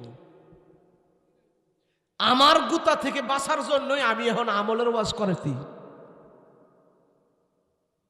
আমল ছাড়া আপনি তো, আপনার কি আমল ছাড়া আমার বক্তারও গতি নাই, ছুড়াইলে ওটাই। জান্নাতরা রাখছেন আল্লাহ আমলের বিনিময়, আর দুনিয়াটা রাখছে আল্লাহ ভাগ্যের বিনিময়। কথা কোন ঠিক না? আপনি যদি এখানে একবার সুবহানাল্লাহ বলেন, জান্নাতে একটা ফলের গাছ হইব, সেই গাছের মধ্যে ফলও ধইরা যাইব। আর দুনিয়ায় যা কিছু আপনি পাইবেন, আপনার ভাগ্যে থাকলে আপনার ঘরের ভিতরে বেড়ে আল্লাহ এটা পৌঁছাই দিব। দুনিয়া হলো ভাগ্যের সাথে সম্পর্ক, জান্নাত হলো আমলের সাথে সম্পর্ক। বুঝেননি কথা? বড় দামি কথা, এটা বোতা মাথায় বুঝতেন না। দুনিয়া হলো ভাগ্যের সাথে সম্পর্ক, আর জান্নাত হলো আমলের সাথে সম্পর্ক। কিন্তু বেহেশতে যাইতে চায়, একটু শীত বেশি নামলে বেড়ায় ওযু করতে ভয় পায়। বেহেশতে যেতে চায়, ভালো করে শীত নামছে, ওনারে মসজিদে ভাবা যায় না, কম্বলের নিচে ঘুমায়। আবার বেহেশতে যাইতে চায়, কথা বলেন ঠিক কিনা? কই যায়? যাই হোক, আমি শেষ করে দিচ্ছি, বলে শোনেন। যে যত বড় হোক, যে যাই করুক, বড় হাজি, মাওলানা, মুফতি, বক্তা, এইটা সেইটা, চেয়ারম্যান, মেম্বার, ছোট বড়, সব কিছুকে আল্লাহ পাক জান্নাত দিবেন আমলের বিনিময়। কিসের বিনিময়? আর আমল তখনই আপনার ভিতরে আসবে যখন আল্লাহর ভয় আপনার ভিতরে ঢুকে যাবে। আল্লাহর ভয় নাই, আপনি আমল করবেন না। আল্লাহর ভয় আসতে হবে। আল্লাহর ভয় কি? কখন আমি বুঝবো যে আল্লাহর ভয় আমার ভিতরে আসছে? আমার কাছে একটা হারাম জিনিস আসছে, আমার কাছে একটা হারাম জিনিস আসছে, সুদের টাকা আসছে, ঘুষের টাকা আসছে, জিনা করার সুযোগ আমার আসছে। আমি যদি আল্লাহর ভয়ে সেখান থেকে হেফাজত থাকি, আল্লাহ বলে এই মুহূর্তে তুই মরতে দেরি হবে, আমি তোর জান্নাত দিতে দেরি হব না। কিন্তু আমরা তো এখন সুযোগ আরো খুঁজা নেই, কেমনে গুনাহ করবো, কেমনে খারাপ করবো, সুযোগ বিশ্রাই। আর ইমানদার মুমিনের লক্ষণ হলো সে সব সময় গুনাহ থেকে বেঁচে থাকে, গুনাহ থেকে বেঁচে থাকে। ওমর রাদিয়াল্লাহু আনহুর জামানায় এমন এক যুবক, সবাই তার প্রশংসা করে। এমন যুবক আছে না? ওই যে বললাম কলেজে পড়াশোনা করে সে নামাজ ছাড়ে না, আছে না? না নাই? আছে। কিছু কিছু মানুষ, কিছু কিছু যুবক যেমন ভালো আছে, যুবতীও ভালো আছে, আবার কিছু কিছু পুরুষ যেমন খারাপ আছে, যুবতীরাও খারাপ আছে। বাংলাদেশে এমন বহুত ধান্দাগিরি করে, ঢাকা শহরে বহুত মহিলা বের হয়ে গেছে, পুরুষের ধান্দায় ফালাইয়া কিছু মাল পানি দোয়া ইনকাম কইরা, হ্যাঁ এখন ভালো কইরা চলতে চায়। এমন বহুত মহিলা আছে পুরুষের ফান্দে ফালাইয়া পয়সা ইনকাম করে, নাই? হ্যাঁ, বহুত আছে। ওই এক শুনছিলাম, ভালো একটা ছেলে, তার বাবার অনেক সম্পত্তি আছে, 5 তলা বিল্ডিং আছে, ছেলেটা খুব নম্র, ভদ্র, সভ্য, মালদার। হ্যাঁ, যেই মহল্লাত বাস করে, এর পরের মহল্লা, যেমন হ্যাঁ বাস করে উত্তর পাড়া, আর মহিলাটায় বাস করে দক্ষিণ পাড়া। ওই দক্ষিণ পাড়ার মহিলাটা হলো বজ্জাত, নাম হইল রূপালী। নাম কি? কথার কথা ধরেন না, নাম কি? কথা কয় না, নাম কি? এটা আপনি এলাকার না, একটা উদাহরণ দিতেছে। আর উত্তর পাড়ার আবুল্লা নামাজ রোজা পড়ে, দাড়ি টাড়ি রাখছে, চেহারাটাও সুন্দর, বাবার বিল্ডিং আছে, মাসে 1-2 লাখ টাকা ভাড়া পায়, খুব ভালো করে চলে, আল্লাহ বিল্লাহ চলে। বজ্জাত মহিলাটা একদিন ফান্দে ফালাইয়া তারে পয়সাক মাল ফানি কেমনে দোয়াই বই চিন্তা করতেছে। হ্যাঁ যখন সরল সোজা আছে, হ্যাঁ যখন টাকা টোকা আছে, হ্যারে ফান্দ ফালাইয়া কিছু মাল ফানি দোয়াইতে হবে। কিনলো মহিলা মানুষের ষড়যন্ত্র, এমন ষড়যন্ত্র নবীদেরকে পর্যন্ত ফেসে ফেলাই দিছে। কথা কয় না দি, বুঝে না? মহিলাদের ষড়যন্ত্রে ইউসুফ নবী জাল খারছে, মহিলাদের ষড়যন্ত্রে আমার নবীর 20 পর্যন্ত খাওয়াই দিছে।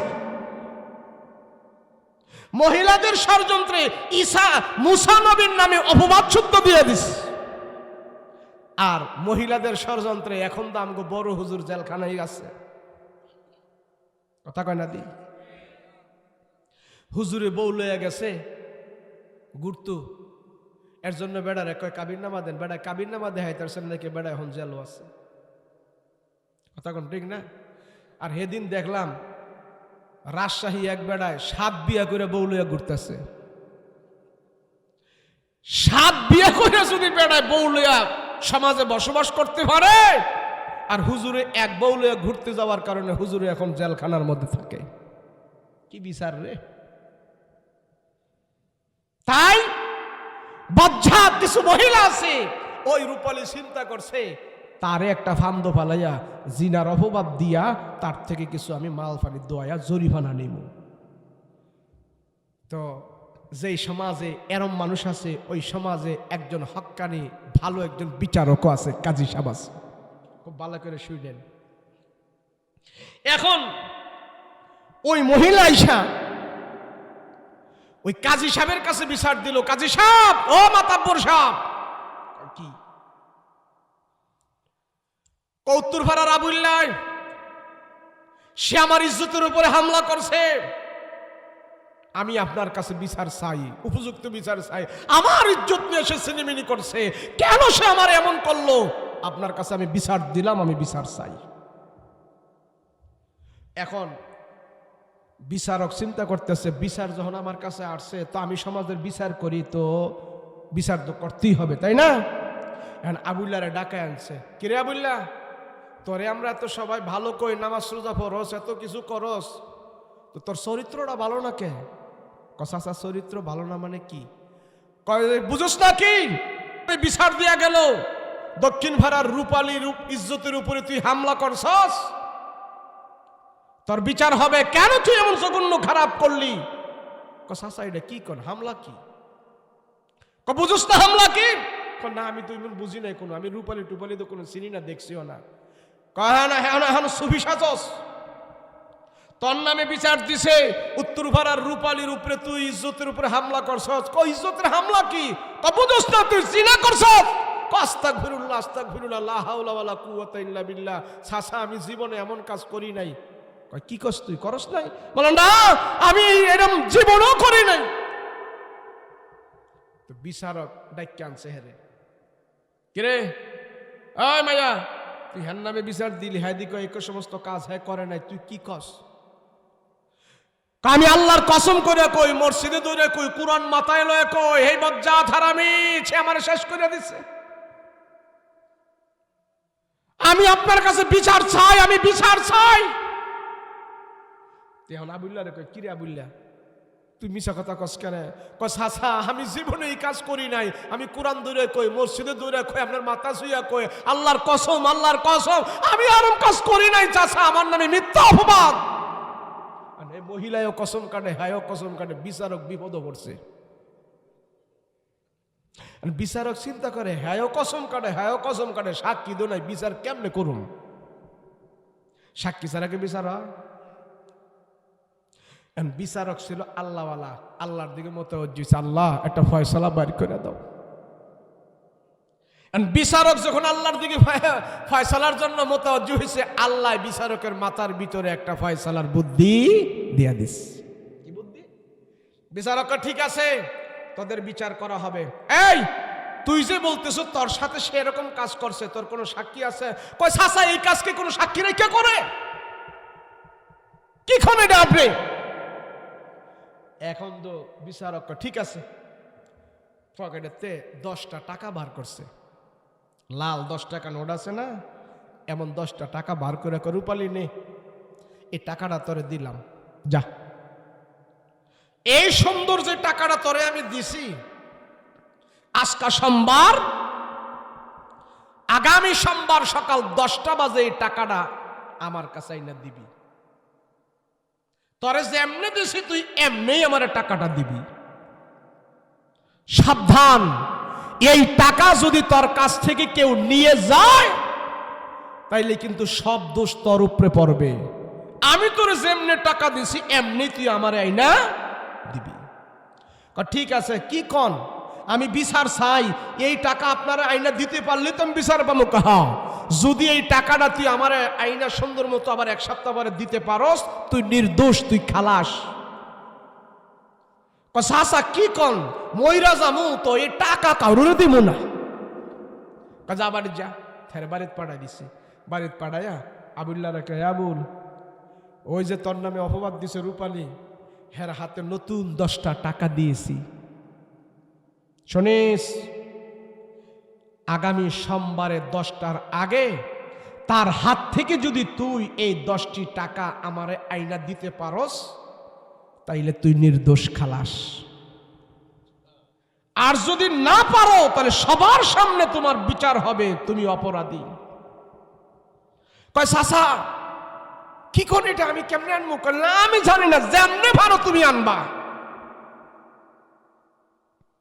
তুমি যেমনে পারো এই টাকা আমার আইনা দিতে হবে, নাইলে তুমি বুঝো সবার সামনে অপমান হইবা। কয় চাচা খাইলাম না, শুইলাম না, ধরলাম না, আমারে আপনি এই অপবাদ দিবেন? আমি বুঝি না, তুই টাকা আনগা গিয়া কেমনে আনবি, যা। ঠিক আছে, আমি পুরুষ মানুষ, দরকার 10 টাকার জন্য আমি 10,000 খরচ করে ফেলব, যা। এখন তো গেছে, যাই আসে রূপালীর বাড়ির আশেপাশে ঘুর করে ঘুরে ঘুরে ঘুরে আর বাইল টাইল দিতেছে, তোরে এটা দেবো, তোরে হেডা দেবো, তুই আমার 10টা টাকা দিয়ালা। আর ওই মায়া কয়, হারামি শয়তান কোথাকার, সর আমার এখান থেকে, মইরা যামু তো তোরে টাহা দিমু না। টাহা ভাবি না বাচ্চা, যা দূর যা। এখন তো 2 দিন 3 দিন 4 দিন 5 দিন 6 দিন গেছে, হায় হায় টাকা তো আনতে পারি না। আর কালকে হলো সোমবার, যদি টাকা না আনতে পারি আমার অবস্থা তো শেষ হয়ে যাবে। সোমবারে সকাল 10টা বাজা যাবে, হায় হায় আমার তো বিনা অপরাধে আমি সবার সামনে দোষী হব। এখন সোমবারে সকালবেলা ভোরবেলা যাইয়া রূপালীর হাতের মধ্যে ধরছে, দইরা সেরা দে, তুই যা চাস আমি তোরে তাই দিমু, তুই আমার এই 10টা টাকা দিয়ালা। অনেক জোরাজুরি করছে, অনেক জোরাজুরি করার পরও ওই মহিলা কয়, হারামি টাহা দিমু না, মইরা যামু, টাহা দিমু না, তোরে টাহা দিব না। এরপরে জোরাজুরি করেও টাকা আনতে পারে নাই। সকাল 10টা যখন বাজছে, ওই মহিলা তো দৌড়াইয়া, মেয়ে দৌড়াইয়া কাজীর কাছে টাকা এনে দিছে। কাজী সাহেব আপনার কথা মানছি, 1 সপ্তাহ পরে আমি আপনার কাছে টাকা এনে দিছি, আমি বিচার চাই। সে যেন আমারে এমন করছে, আমি বিচার চাই। কিরে আবুল কম? আবুল্লাহ কোনো কথা কয় না, চুপচাপ। চাচা আপনি যেটা করেন আমি সেটাই মানতে হবে। এখন মহিলারে জিজ্ঞাসা করে, এই টাকা তোমারে দিছি আনছো? বলে হ্যাঁ। বলে টাকা তোমারে তো আমি সুন্দর নতুন টাকা দিছি, কিন্তু টাকা দিয়ে একবার বাইঙ্গা কুসপুস খাইয়া রয়েছে, এমন কে? তোরে না কইছি যে এইভাবে দিছি এইভাবে আনতি কথা এই শয়তান আবুল্লাহ হারামি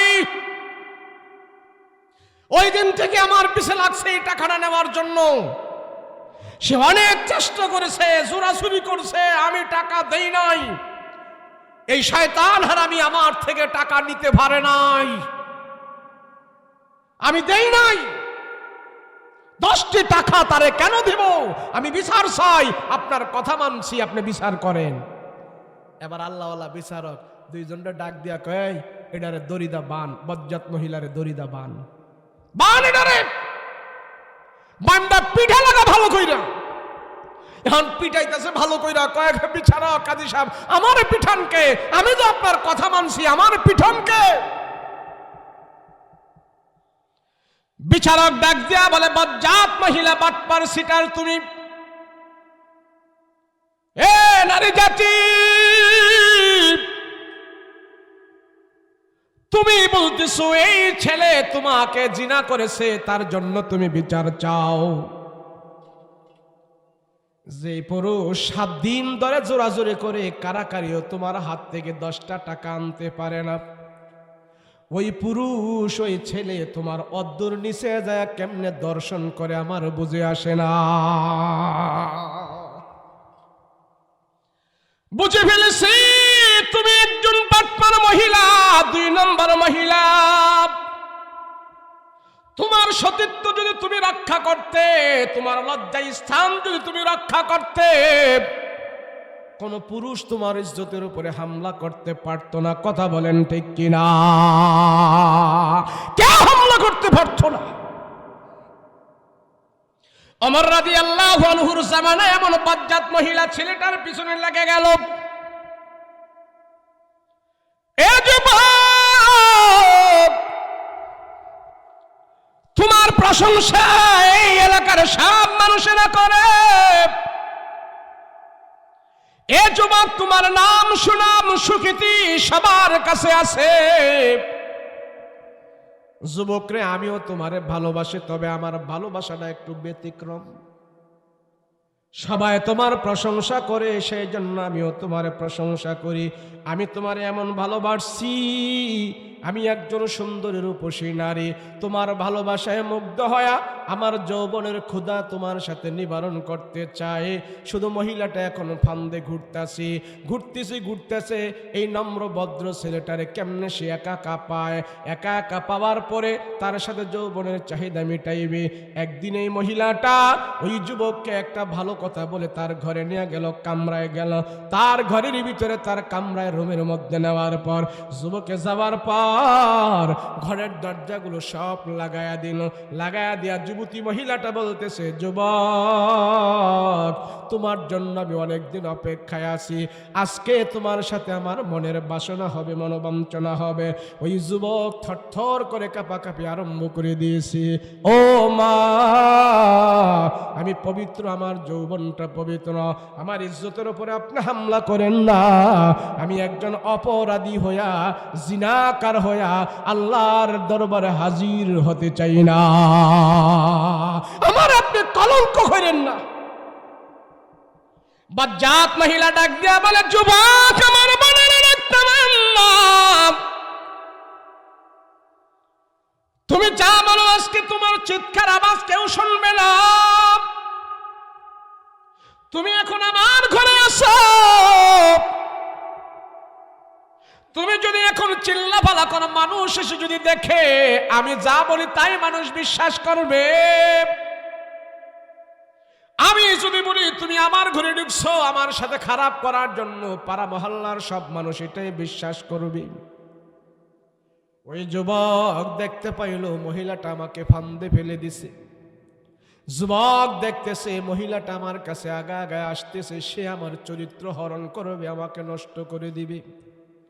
ওই পরহেজগার যুবক আল্লাহর দরবারে কান্না করতে বলতেছে, মালিক, আমি তোমার দরবারে অপরাধী হয়ে যেতে চাই না, আমি তোমার দরবারে জিনাকার হয়ে হাজির হতে চাই না। আল্লাহ গো, তুমি আমাকে গুনাহ থেকে হেফাজত করো, জিনা থেকে হেফাজত করো। যদি তুমি আমাকে গুনাহ থেকে, জিনা থেকে হেফাজত না করে এই জমিনে আমাকে বাঁচায় রেখো না, আমাকে তুমি নিয়ে যাও। এই দোয়া যখন করতেছে আর মহিলাটা আনন্দে তার দিকে আসতেছে, ওই যুবক আল্লাহর দরবারে একটা চিৎকার মেরেছে, আল্লাহ এই গুনাহ থেকে তুমি আমারে বাঁচায় দাও, বাঁচায় দাও। মহিলাটা কাছে আসার সাথে সাথে যুবকটা একটা চিৎকার দিয়ে জমিনের মধ্যে পড়ে গেছে। সাথে সাথে যুবকের রুহু বের হয়ে জমিনের মধ্যে পড়ে সে মৃত্যুর মুখে ঢলে পড়েছে। মহিলা তার সাথে এসে আনন্দ করার জন্য, এখন মহিলা দেখতেছে যুবকের লাশ পড়ে গেছে, রুহ বের হয়ে গেছে, মরা লাশ। হায় হায় কি হইল! মুহূর্তের ভিতরে যুবক মাটির সাথে ধরাশায়ী হয়ে পড়ে আছে। হায় হায়, যুবক আবার দেখতেছে মরা লাশ, যুবকের লাশ পড়ে আছে। মহিলা ধরে দেখে না শিরা বাজে না, রক্ত চলাচল করে না, বুঝতে পেরেছে শেষ হয়ে গেছে, শেষ হয়ে গেছে। এখন যে মহিলাটার সে আনন্দ করার জন্য ওই বজ্জাত মহিলা ঘরের ভিতরে যুবকের লাশ দেখে এখন তো ভয় পাওয়া গেছে। হায় রে, পাড়া মহল্লার মানুষ যদি এসে দেখে আমার ঘরে তার লাশ, তাইলে তো আমারে হ্যান্ডকাপ লাগায় জেলখানায় নিয়ে যাবে, খুনের আসামি তো তারা আমাকে বানাবে। এখন আমার কি হবে, আমার কি হবে, আমার কি হবে? আশেপাশের মানুষদেরকে ডাইকা বলে, আমি সত্য কথা বলতেছি, আমার ভুল হয়ে গেছে, আমি একজন খারাপ নারী। এই চরিত্রবান যুবকটাকে নষ্ট করার জন্য আমি চেয়েছিলাম, কিন্তু সে নষ্ট হয় নাই। তার যৌবন জীবন ইমান পবিত্র রেখে সে এমন এমন অবস্থায়, আমি আসছিলাম তার সাথে খারাপ করার জন্য।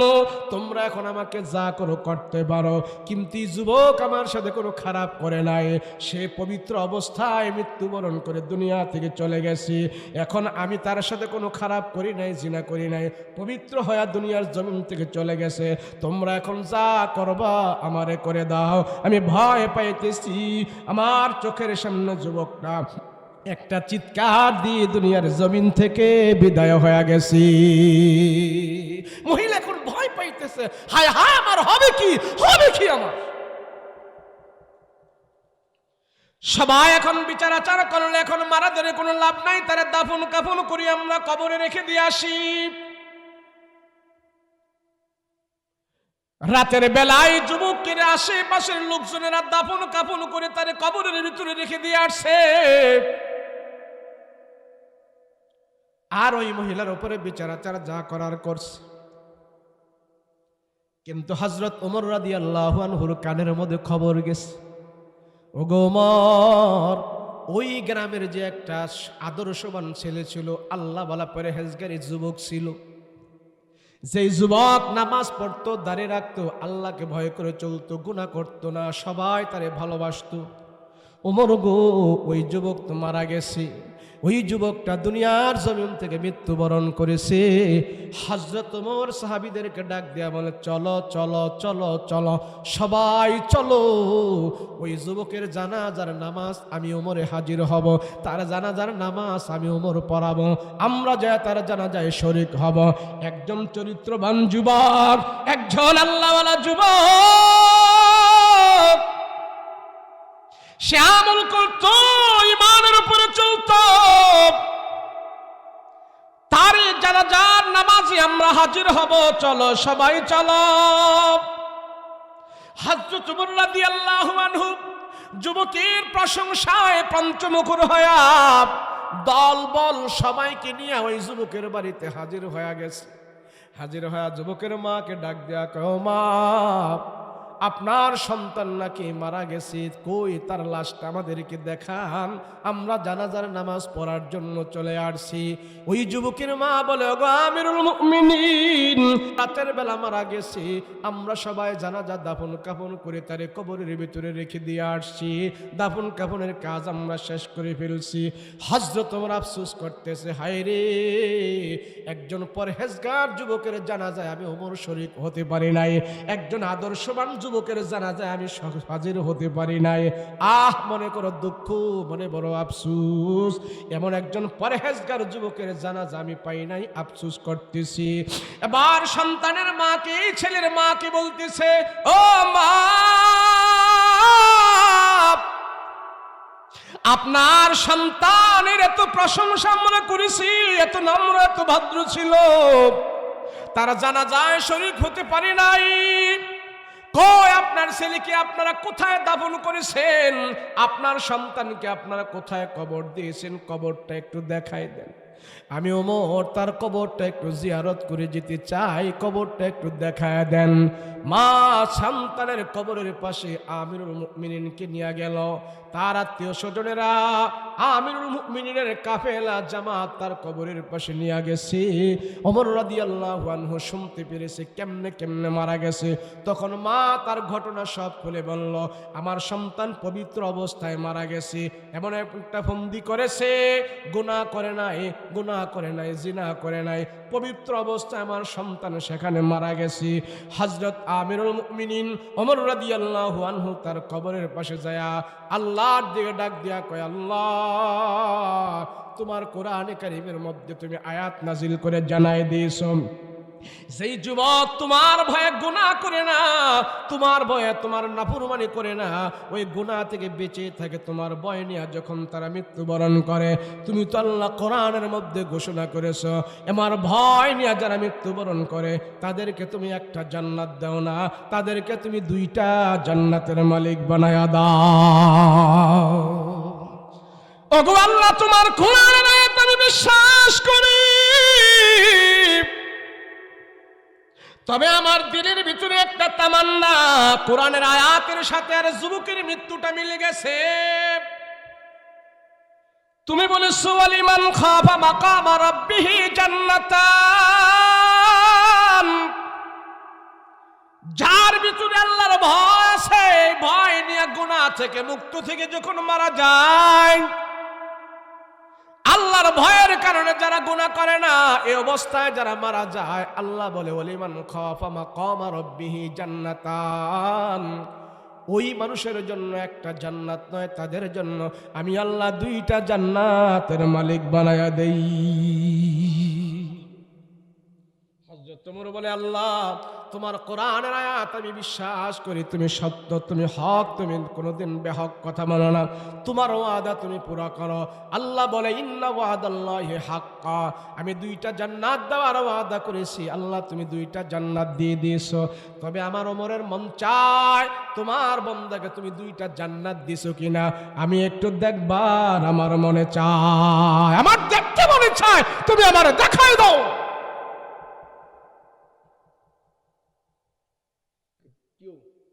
দল বান্ধা উঠে কে? তো বুড়া মানুষ এতক্ষণ বসে রন, একটু সাবদা বইলে সমস্যাটা কি?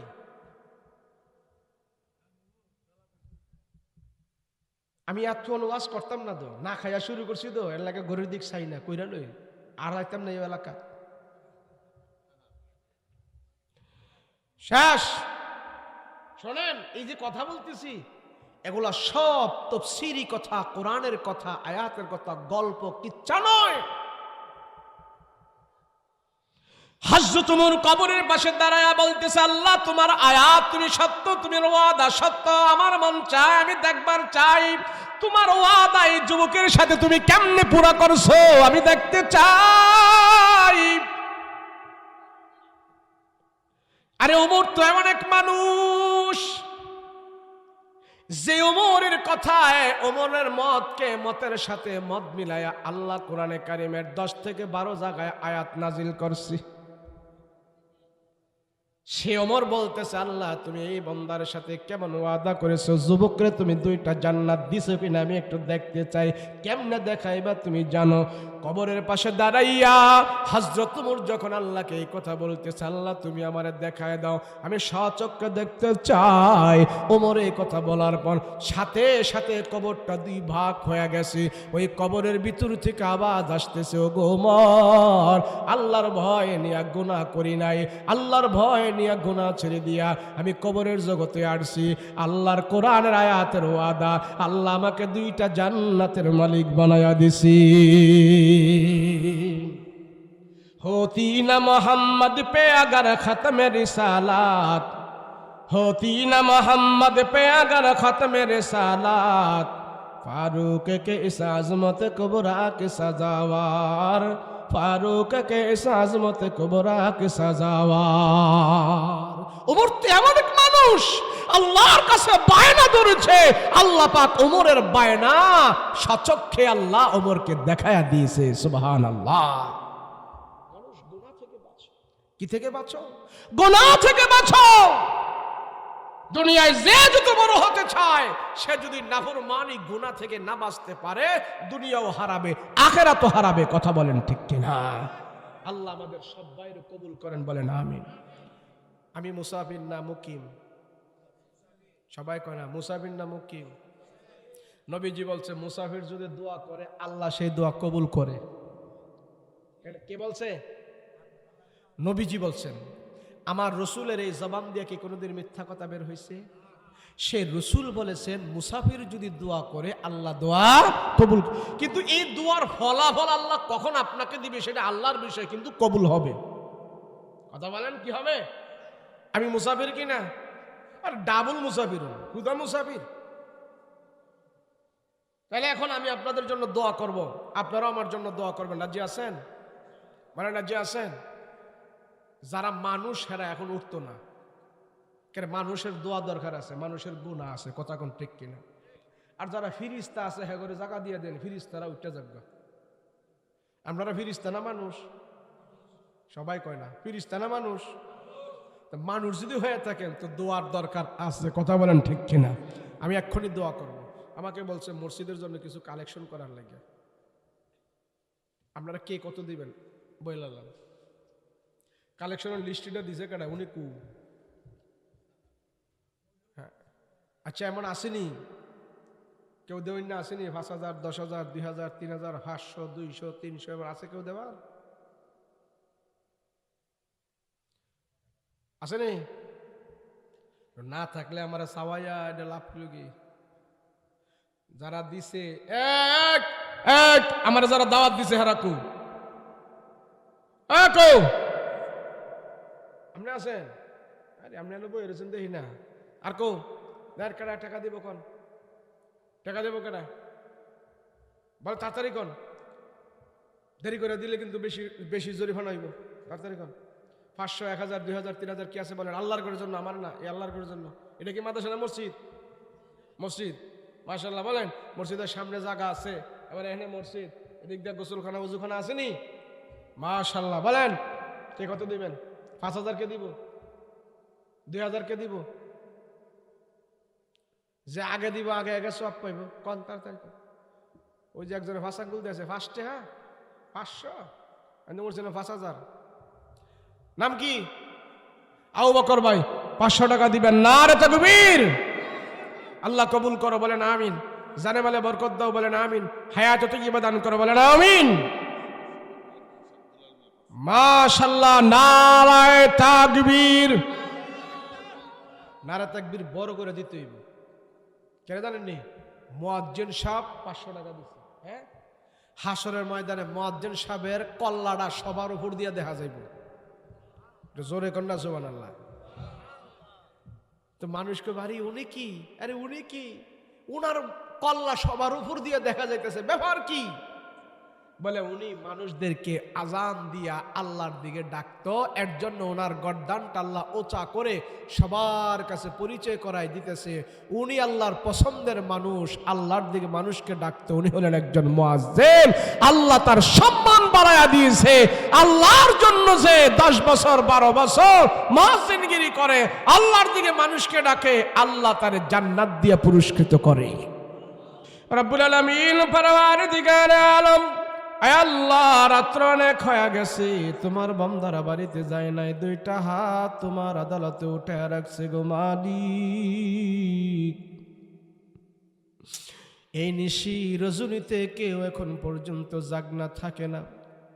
আয় আল্লাহ, মাহফিলের লোকগুলো এখনো ঘুমায় নাই, তারা জাগ্রত আছে, তোমার আদালতে 2টা হাত উঠায়া রাখছি। এ আল্লাহ, আমরা তোমার দরবারের কাঙ্গাল, তোমার দরবারের মিসকিন। ও মালিক, তোমার দরবার থেকে যদি আমাদেরকে ফিরে দাও, কই যাব? আমাদের তো যাওয়ার কোনো জায়গা নাই। তুমি যদি আমাদেরকে ক্ষমা না করো, কে আমাদের ক্ষমা করবে গো আল্লাহ? কোথায় যাব? কে আমাদের ক্ষমা করবে? দুনিয়ার ভিক্ষুক যদি এক ঘরে ভিক্ষা না পায়, অন্য ঘরে চলে যায়। আমরা ভিক্ষুকেরা তোমার কাছ থেকে যদি ক্ষমা না পাই, আমরা কোথায় যাব? যাওয়ার কোনো জায়গা নাই। আল্লাহ, তাকায় দেখো, কার মা নাই, কার বাবা নাই। এমন সন্তান এখানে আছে, মা বাবা হারায়া কান্দে। এমন সন্তান এখানে হাত উঠাইছে, এই হাত দিয়া তার মা বাবারে কবরের ভিতরে রাখছে। এমন সন্তান এখানে আছে, এই হাত দিয়া তার মা বাবারে কাফন দাফন করাইয়া দিছে। আল্লাহ, যে হাত দিয়া মা বাবার লাশ কবরের ভিতরে রাখলো, এই হাতগুলো আজকার মাহফিলে গভীর রজনীতে তোমার আদালতে উঠাইল। সন্তানের দোয়া আল্লাহ মা বাবার জন্য কবুল করে না। সন্তান হইয়া মা বাবার কষ্ট সহ্য করতে পারবো না, কেননা আমাদের মা বাবা আমাদের কষ্ট কোনোদিন সহ্য করে নাই রে খোদা। কিন্তু আমরা সন্তানেরা কেমনে মা বাবার কষ্ট সহ্য করব? আল্লাহ, কারো মা কবরে, কারো বাবা কবরের ভিতরে আছে গো আল্লাহ। মা বাবার কবরের ভিতরে তুমি আগুন জ্বালাইও না, মা বাবার কবরের ভিতরে তুমি আগুন জ্বালাইও না গো আল্লাহ, তুমি আগুন জ্বালাইও না। মা বাবার কবরের ভিতরে তুমি জান্নাতের বিছানা বিছায়া দাও। আল্লাহ, রাত্র যত গভীর হয়, দুনিয়ার মানুষের দরজা জানালা বাসা বাড়ি বন্ধ হয়ে যায়, অফিস আদালত বন্ধ হয়ে গেছে, পশু পাখি এগুলো যার যার বাসায় চলে গেছে, সাপ বিচ্ছুগুলো গর্তের ভিতরে চলে গেছে। আমরা এখনো বাড়িতে যাই নাই, তোমার দরবারের কাঙ্গাল এবং ভিক্ষুকের মতন তোমার দরবারে দুইটা হাত উঠাইয়া রাখছি। আল্লাহ, তুমি আমাদের গুনাহ খাতা মাফ করে নিষ্পাপ বানায়া বাড়িতে ফিরায়ো। আরে মালিক, গুনাহ নিয়া তোমার দরবারে যেতে চাই না, তোমার আদালতে আমরা নিষ্পাপ হতে চাই। আল্লাহ, এই মাহফিলটা তুমি কবুল করে নাও, কবুল করে নাও। যারা টাকা দিয়ে, শ্রম দিয়ে, বুদ্ধি দিয়ে, পরামর্শ দিয়ে আল্লাহ সহযোগিতা করেছে, তুমি কবুল করে নাও। আল্লাহ, যে এইভাবে সহযোগিতা করেছে আল্লাহ তুমি কবুল করে নাও। বক্তা শ্রোতা আল্লাহ তুমি কবুল করে নাও। রব্বুল আলামিন, পর্দার আড়ালের মা বোনেরা আছে আল্লাহ, তাদেরকে তুমি কবুল করে নাও। আল্লাহ, জীবনে বহুত মোনাজাত করেছি, জানি না কোন মোনাজাত তুমি কবুল করেছো। আজকের মোনাজাত তুমি আমাদেরকে খালি ফেরত দিও না গো আল্লাহ, খালি ফেরত দিও না। আল্লাহ, দুনিয়ার জমিনে আমরা শত চেষ্টা করেও থাকতে পারবো না, এই পৃথিবী থাকার জায়গা না, থাকার জায়গা না। আমরা যেহেতু দুনিয়ার জমিন থেকে একদিন বিদায় হতে হবে, আল্লাহ, দুনিয়াতে যাওয়ার আগে তুমি আমাদেরকে ইমানদার বানায়া কবরে নিও, বেঈমান বানায়া কবরে নিও না। আল্লাহ, আমাদের মরণ যেহেতু হবে, তুমি আমাদেরকে ইমানি মরণ দিও, বেঈমানি মরণ দিও না, মুনাফিকি মরণ দিও না, জাহান্নামী মরণ দিও না, ঈমানি মরণ আমাদেরকে দান করিও। আয় আল্লাহ, কোরআন তেলাওয়াত অবস্থায় মরণ দিও, নামাজের রুকু সাজদা অবস্থায় মরণ দিও। আয় আল্লাহ, তুমি আমাদেরকে আল্লাহ রমজান মাসে মরণ দিও, শুক্রবারে মরণ দিও। আল্লাহ, নবীর রওজাটা দেখায়া মরণ দিও। দুদি নবীর রওজায় না যাইতে পারি, ঘুমের ঘরে আমার নবীর নুরানি চেহারাটা স্বপ্নে যোগে দেখায়া দিও। আল্লাহ, যতগুলো আবদার করলাম তুমি কবুল করে নাও। আল্লাহ, যতগুলো আমলের কথা বললাম কমে আমল করার তৌফিক দান করে দাও। বর্জনীয় কথাগুলো আল্লাহ বর্জন করার তৌফিক দান করে দাও। এই এলাকার ভিতরে যত কবরবাসীরা কবরে ঘুমায় রইল, প্রত্যেকের কবরের ভিতরে আল্লাহ আজকের মাহফিলের হাদিয়া তুমি নাজাতের বাণী হিসাবে পৌঁছায়া দিও। ওয়াসাল্লাল্লাহু তাআলা আলাইহি ওয়া আলা আলিহি ওয়া সাহবিহি আজমাইন। সুবহান রাব্বিকা রাব্বিল ইজ্জাতি আম্মা ইয়াসিফুন ওয়া সালামুন আলাল মুরসালিন ওয়ালহামদুলিল্লাহি রাব্বিল আলামিন। আমিন আমিন বিহাক্কি লা ইলাহা ইল্লাল্লাহু মুহাম্মাদুর রাসূলুল্লাহ।